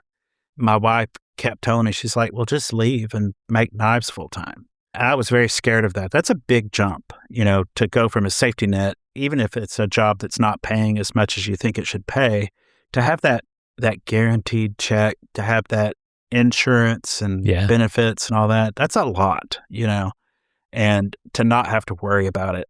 And she's like, you can do it. I'm not worried about it. Just quit. And I did, and started working here full time. And so Gold Point serves a few purposes. One, it's where I design and prototype stuff for RMJ Tactical. So all of the design work I do is done here. I do a little bit of prototyping here, although, quite frankly, the big shop's better at prototyping stuff than I am. They'll 3D print stuff and they'll machine stuff for me. So now I pretty much just design stuff and, shoot it over their way. But I come up with processes and concepts. I'll test out knives here. I'll test out new processes here. And so that's one part of it. Being a business owner, Richard and I really don't pay ourselves that well. I'm paid less than most of my employees. So, and Richard is too, frankly. So I make up for that we do that so that we can grow the company, of course. Yeah. And to retain good guys, but that leaves me in a little bit of a deficit. So part of how I make that up is with royalties, and part of how I make that up is with making stuff here at Gold Point. That's my main source of income, is making stuff here at Gold Point. And so I kind of follow 10-year-old Ryan's whimsy, which explains why we have throwing stars at RMJ Tactical and a comma, and all of our Japanese stuff is 10-year-old Ryan kind of nerding out. Right. So I make stuff that I would have loved as a kid, and turns out a lot of other people like that too. So I make a lot of war clubs, very war club heavy, wood war clubs and aluminum war clubs and all kinds of different cultures, and kind of what I'm good at. I don't consider myself a great knife maker. I don't consider myself I know people, obviously there's tons of people that make better knives than I do. There are plenty of people that make better traditional tomahawks than I do. What I do really well is I take really old weapons and I make a modern variation of it. And I do that by synthesizing really old technology like forging or the Defiance lathe, and really new technology like CNC and fiber lasers and things like that. I'm very good at synthesizing those kind of tools together and making modern versions of ancient weapons. And that's kind of my sweet spot.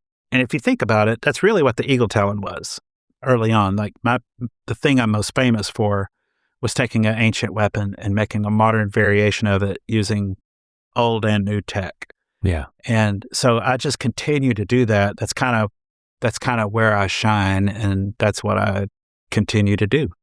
Yeah. There are a lot of knives that I'd like to try to make and stuff, but I know I wouldn't be that great at it. And somebody else is already making a better version of it anyway. So I try to stay in niche markets and do what I'm good at. Yeah. Is it what it almost looks like is, and maybe this is very similar to what you just said, Gold Point is kind of Ryan's playground. You get to entertain your whimsy there, right? You get an idea, you want to do something, you go do it through Gold Point. And if it's something that could bleed over and maybe feed a larger market, or leans in that more manufacturable direction or something, then maybe it could become a RMJ product. Is that bleed over a good way to think of it? That's it precisely. Okay. So you think of, knuckle designs that I was doing 3 years ago are designs we're just now coming out with at the big shop. Yeah. Okay. So yeah, that's exactly how it works. And I don't really take orders at Gold Point. Again, refer back to me not being good at paperwork or being on time or paying bills or anything. Right. Yeah. Back in 1991 or 2, I guess 92, I was at the New York Custom Knife Show, and I ended up having lunch with Hugh Bartrard, which is a name if you don't know that name, folks, you got to look that one up on Arizona Custom Knives. Look up Nemo Forge. Great knife maker from the late 80s, early 90s. And I was talking with Hugh, and I was 19, and I said, Hugh, what advice do you have for me as a knife maker, young full-time knife maker? And he's like, well, stop taking orders as soon as you can. Stop taking orders and just make stuff. Which sounded like suicide to me. I mean, you got to remember, in 1991, there was no way to sell knives. You could sell them through magazines, or you could, catalogs, or go to shows, and that was it. And it was a hard business back then, comparatively to now. And I said, well, Hugh, I don't understand. How in the world am I supposed to do that? And he said, well, here's the thing, Ryan. He said, the customer doesn't really know what they want. And you also don't know what they want. And so you're always going to end up making something that disappoints both of you. He said, if you just make what you want to make and you offer it for sale, either somebody falls in love with it and gets it and you're both happy, or they don't buy it and it's no problem. But he said, quit taking orders because it'll be the death of you. And I like a lot of good advice that I heard at that age, it was in my brain, but I didn't really know how to execute that.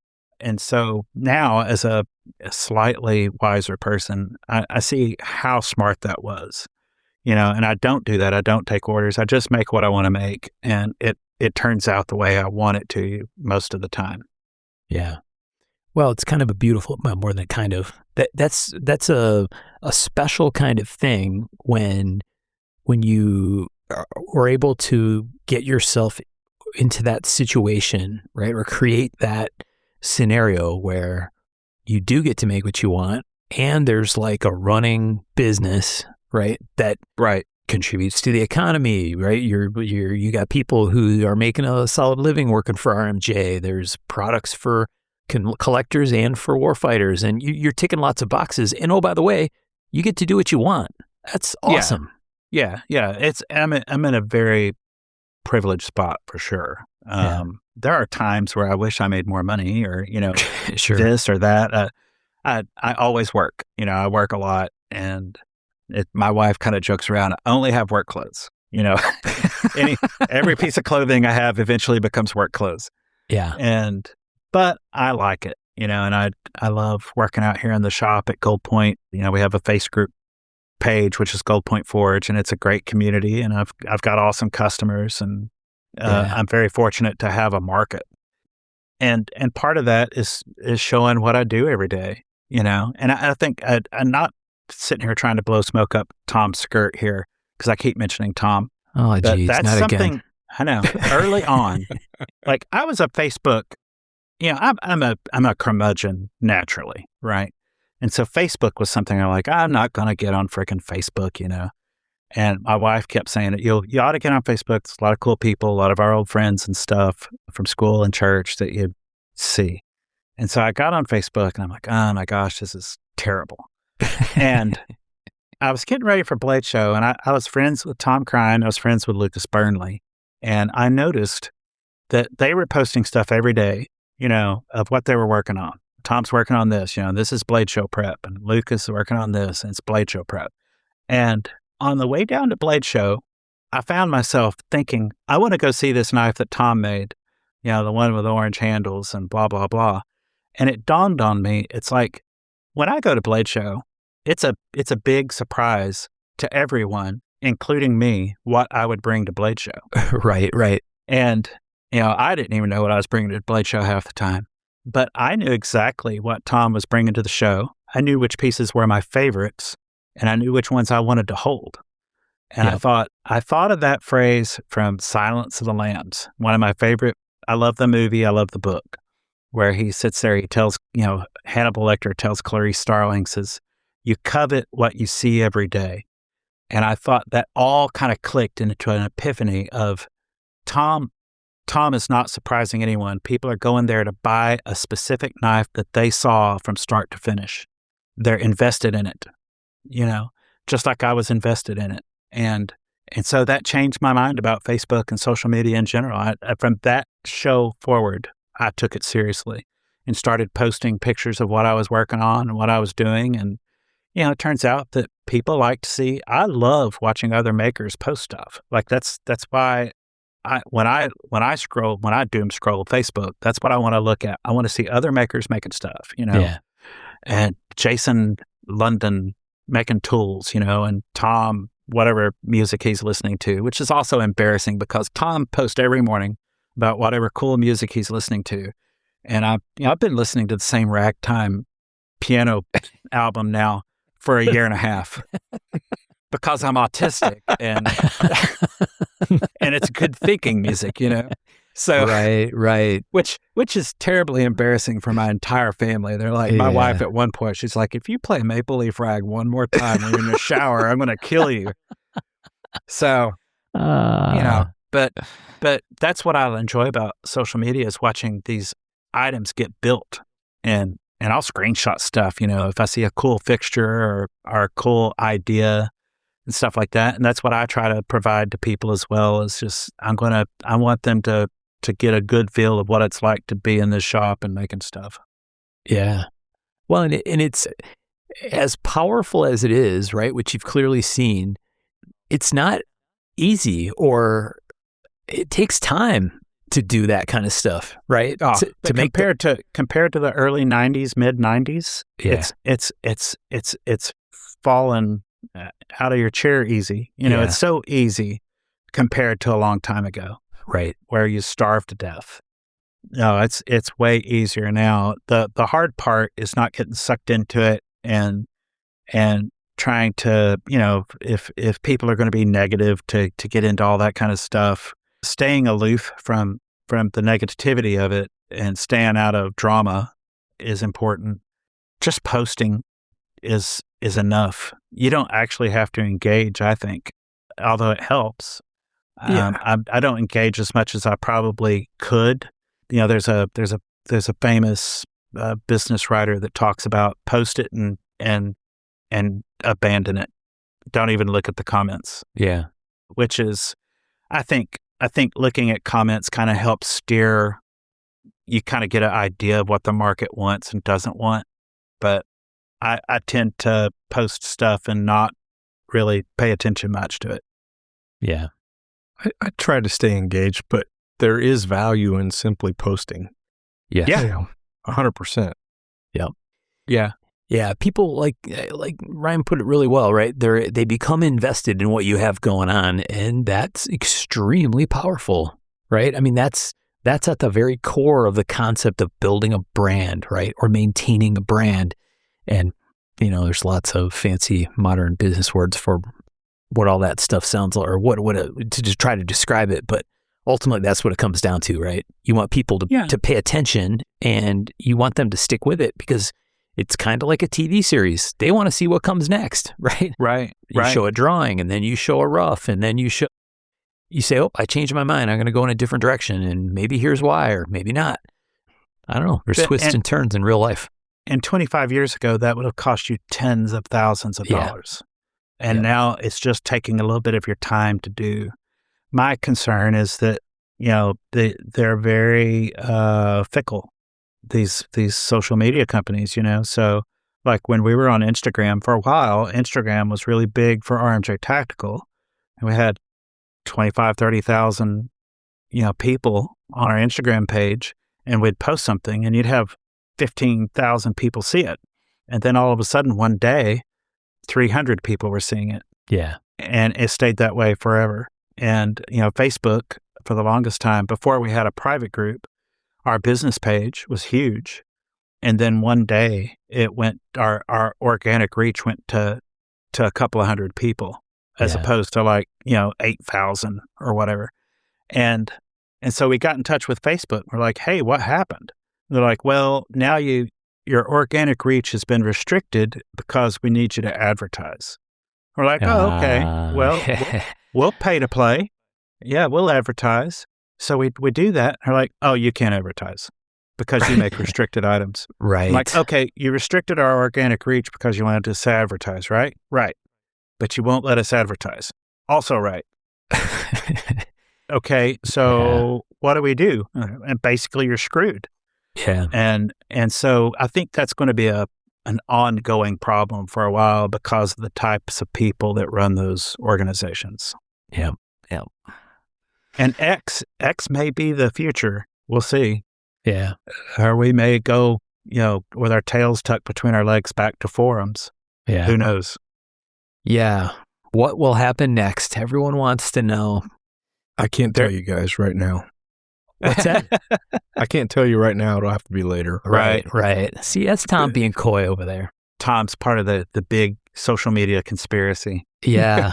The cabal. Right. I see a lot of makers on X, but I don't know how to break into that world. No, I know. I don't think I have. It's different. Ryan, what was the advice you gave me when I met you the first time? So I gave... And when was that? I gave Tom the worst piece of advice he ever got. So this would have been 1991 or 1992. And this was at the National Knife Collectors Association show in Chattanooga, Tennessee, in downtown Chattanooga. National Knife Collectors Association was, basically all the old codgers that collected case knives, and it was part of the National Knife Museum in Chattanooga at the time. And I was there set up, next to Kit Carson. Steve Davis was there visiting as well, the namesake for the Angry Steve, our logo. Yeah. And Tom comes by the table. I had seen Tom before. I had met Tom before. But Tom comes by and he says, he said, I just, got my nursing degree and I've been working as a nurse, but I'm thinking about quitting nursing and going to Arkansas, moving to Arkansas and working with Bob Dozier so I can learn how to make knives. And I look at Tom and I said, why? Do you not like paying your bills on time? And he says, what? I said, dude, making knives is a terrible way to make money. I said, nursing is awesome way to make money. Just continue being a nurse and make knives as a hobby. That way you got the best of both worlds. You can make knives and also, be financially sound. Yeah. And so, I told what, in my opinion, one of the best knife makers in the world. Now, I told him, yeah, maybe just keep it as a hobby sport. Keep it in your pants, pal. Right. I think of that. Yeah, I have a lot of what Thoreau says to regret, to live is to regret, and I regret a lot of things, and that's one of those conversations I regret. Oh no, that was probably pretty sound advice. I just didn't take it. No, nothing to regret there. If you tell a guy not to do it and he's got the sack to still go and do it, then he wanted to do it. There you go. If all it takes to derail his dream is you saying don't, he'd have been done 10 minutes he did it anyway. Yep. Statistically speaking, it was sound advice. Indeed. I like the spin on that, yes. Because there's a lot of people that look at knife makers and they're like, oh, that's an easy way to make money. And that is true and false at the same time. Yeah. Right? Like, am I able, like, if we have a $500 bill come up out of nowhere, am I able to gin up $500 tomorrow? Probably. Yeah. I probably can do that because I've got something laying around the shop that I can finish up and sell in a pinch, put in an extra couple of hours and finish it. Is it a great way to make money? No. Not really. There's plenty of other ways to make money. If you do this for a living, you do it because you love it. Yep. Preach. I think that's part of Tom's secret world domination plan is that in his case, he has like 15,000 things almost done in the shop at any given moment in time. Dude, I went through, when I visited his shop, I went through and started opening drawers. Yes. And once I saw one drawer, I'm like, I'm opening every drawer. Holy moly. But, when I visited Tom's shop, so this was like the last year that they had the A.G. Russell show. And RMJ Tactical was going to have a table there. It was a cool show. I got to hang out with Tom Merringer, which was awesome. Right. And got to do the show and meet some people. But I had arranged ahead of time to go to Tom's shop, and I asked Tom, I'm like, hey, can I just go to your shop and shadow you for a day? I just want to watch you work. And you don't have to tell me what you're doing or whatever. I can just watch. I know I can learn a lot just watching. And so he agreed to it. And so I went out there and just shadowed Tom for a day, and he would tell me what he was doing as he did it, And there's this one point where he's polishing some kind of ricasso. And he's talking about, he's like, well, when I first started doing this, I polished this as like a extra, thing. But then people got used to seeing it, and then I was stuck doing it. He said, the moral of the story is if you don't like doing something, don't design yourself into doing it. And it was kind of a throwaway comment, kind of a humorous, self-deprecating joke. But I thought about that the entire way home. Like Richard picked me up from Tom's shop. Of course, Richard and I just talked all the time, when we were on the road. But Richard's sitting there, wanting to talk. And I'm like, Richard, I need you to be quiet for a while. I need to defragment all this information that I just got at Tom's shop, And I thought about that all the way home. Don't design stuff you don't like making. And I thought that's the smartest advice anyone's ever given me, because there were a lot of processes that I didn't care for or things that I didn't necessarily personally like. And I thought, I'm 100% in charge of this. Whatever I do and make is completely up to me. So I'm going to quit doing this, and this. And it made my life so much nicer. Yeah. I make my market. You know, my dad was a big proponent of that. My dad always would say, he said, well, people say the customer's always right. He said the customer's never right. He said most of the time the customer doesn't know what's possible, and that's the problem. He said, so your job as a designer or a salesperson or a marketing is to show them what's possible, and that will be what they want. And so that's very much what I do. And that comment is also misquoted most of the time. It's only part of it. Yeah. It's like they're only right in like taste or I don't know what it is. The customer is always right in matters of taste is the exact quote. Yeah. Oh, interesting. Yeah. It's misquoted, and the customers, whether they're right or not, doesn't matter. Right. You know what I'm saying? Right. I love that you told Tom to be a nurse and just dabble in knives. I mentioned a couple times over the years on the show that it reminds me very much of the advice Tom Mayo gave Jeremy Horton when Jeremy first went full-time knife maker. He was working in a shop, modifying bussies, and had started making his own knives. He's like, you know what, I got this. I'm going to go full-time knife maker. And Mayo was his hero, and he called Tom Mayo and he said, hey man, I'm doing it. I just quit my job. And, do you have any advice for me? And Mayo said, go beg for your job back, man. What are you doing? Right. Right. Classic stuff. Don't look back. No. Well, Ryan, it's another 2 hours have flown by, and a fascinating conversation. Do you have anything else project-wise or stuff coming up or parts of your business that we haven't talked about that we should? Shows. And I know there's stories for days, but yeah, I mean, there's tons of stories. Shows. Tom mentioned shows. I like. We do really 3 shows a year. We do the Kentucky Custom Classic, which is a show I never sell anything at hardly, but I always have fun. And I like seeing everybody, and that's why I do it. I think that's it's a very fun show. I highly recommend it to anyone. I don't drink really, so it's kind of a drinking show. But I've got Tom to hang out with me and also not drink. Teetotaler club. Right. We do the Blade Show Texas, which I think is probably the best show out there right now. Yeah. It's definitely the most fun. It's Blade without all the Blade headache, and Fort Worth is awesome. The vibe is great. Yeah. And then we do the Blade Show in Atlanta, which is kind of like doing SHOT Show. Right. We used to do SHOT Show, and I hated it. Vegas is everything I'm not. Richard and I would go out there, and I would joke. It's like, well, Richard, we don't smoke, we don't drink, we don't gamble, we don't chase women. It's like we're like a vacuum when we come into Las Vegas. They can feel it in the force when we come in. Yeah. So, yeah.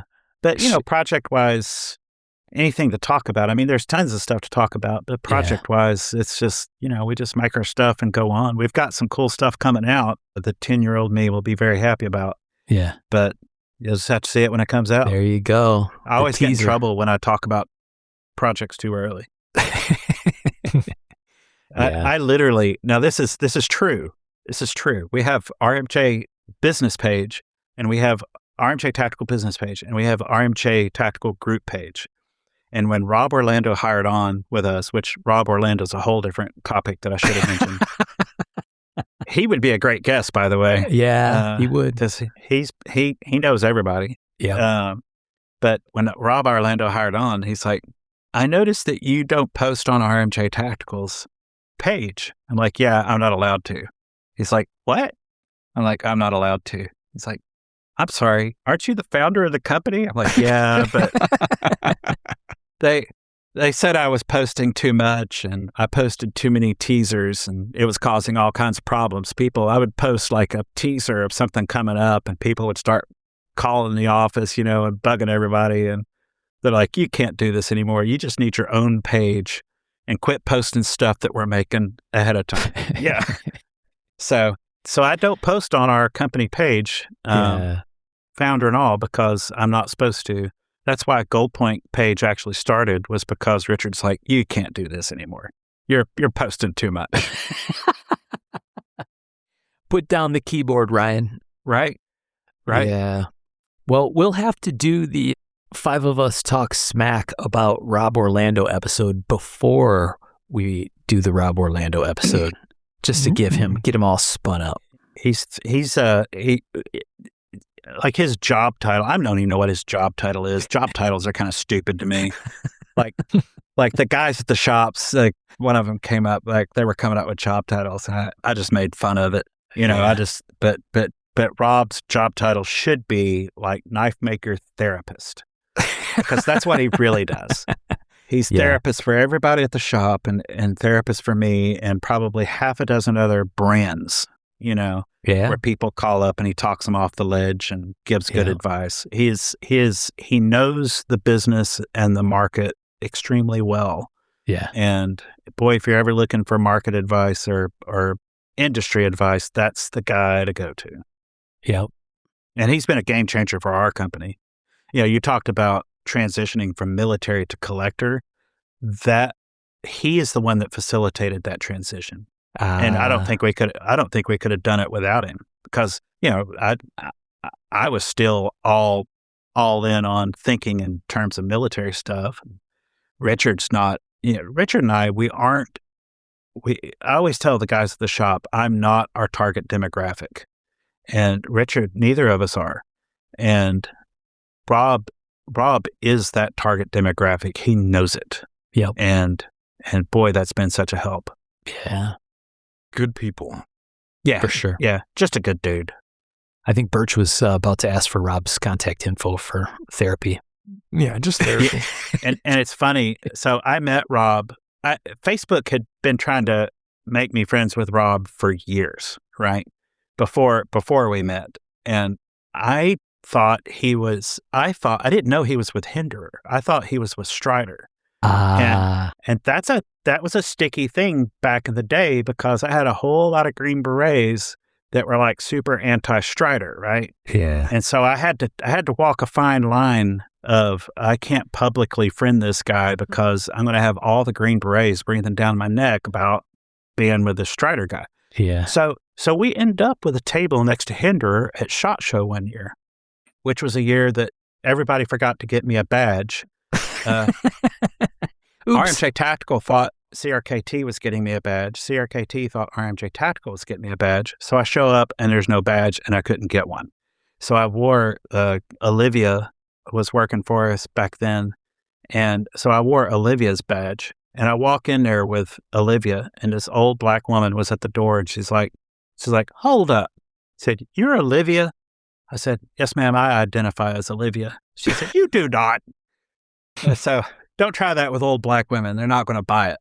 But you should have told her it's Olivier. Right. But so we were next to Hinderer, and there's Rob, and we start talking to Rob. He's chatting us up, and I'm like, are you with Hinderer Knives? He's like, yeah. I'm like, I'll be damned. I said, we have like 3,000 Facebook friends in common. Facebook keeps trying to get me to friend you, but I never did because I thought you were with Strider. And he thought that was the funniest thing ever. I bet.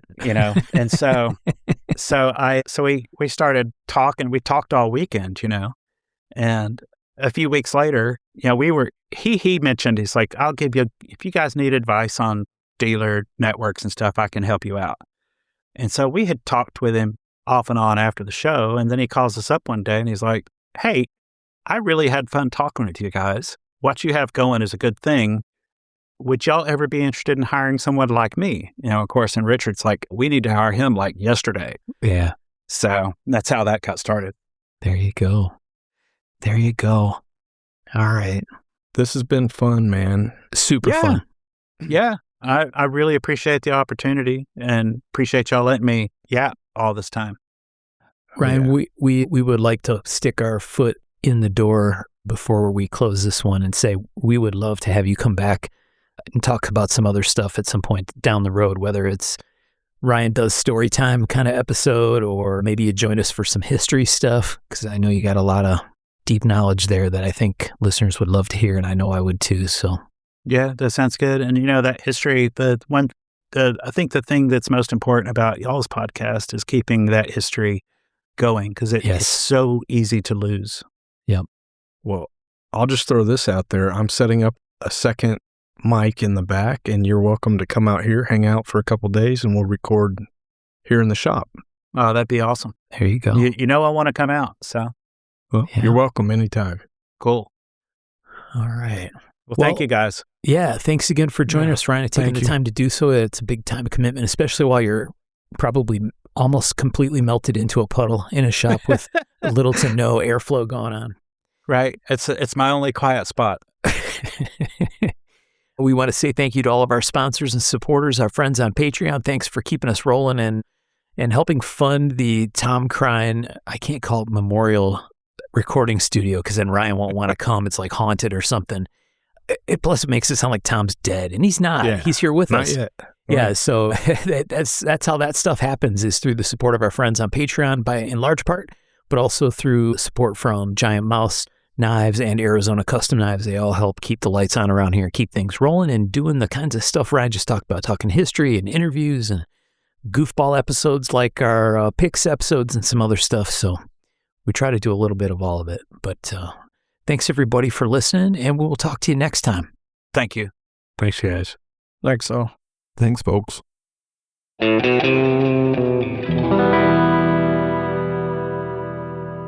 To learn more about our makers, you can find Tom Crine in his Facebook group, Crine Knives, or on Instagram @Crine Knives. For Michael Birch, check birchtreeblades.com, Facebook group Birch Tree Blade Works, or Michael's Instagram @BirchTreeBlades. For my own projects, I'm on the web at raygundivision.com, or check my personal Instagram @msteiner.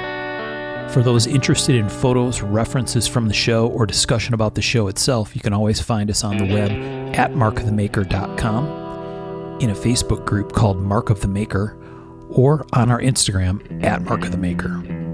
Last but not least, credit for the ultra cool and haunting background music we use for the show. This is a piece called Noir Guitar by Stevie's Amp Shack, found at the Free Music Archive and licensed under Creative Commons CC BY 4.0. And as always, thanks for listening.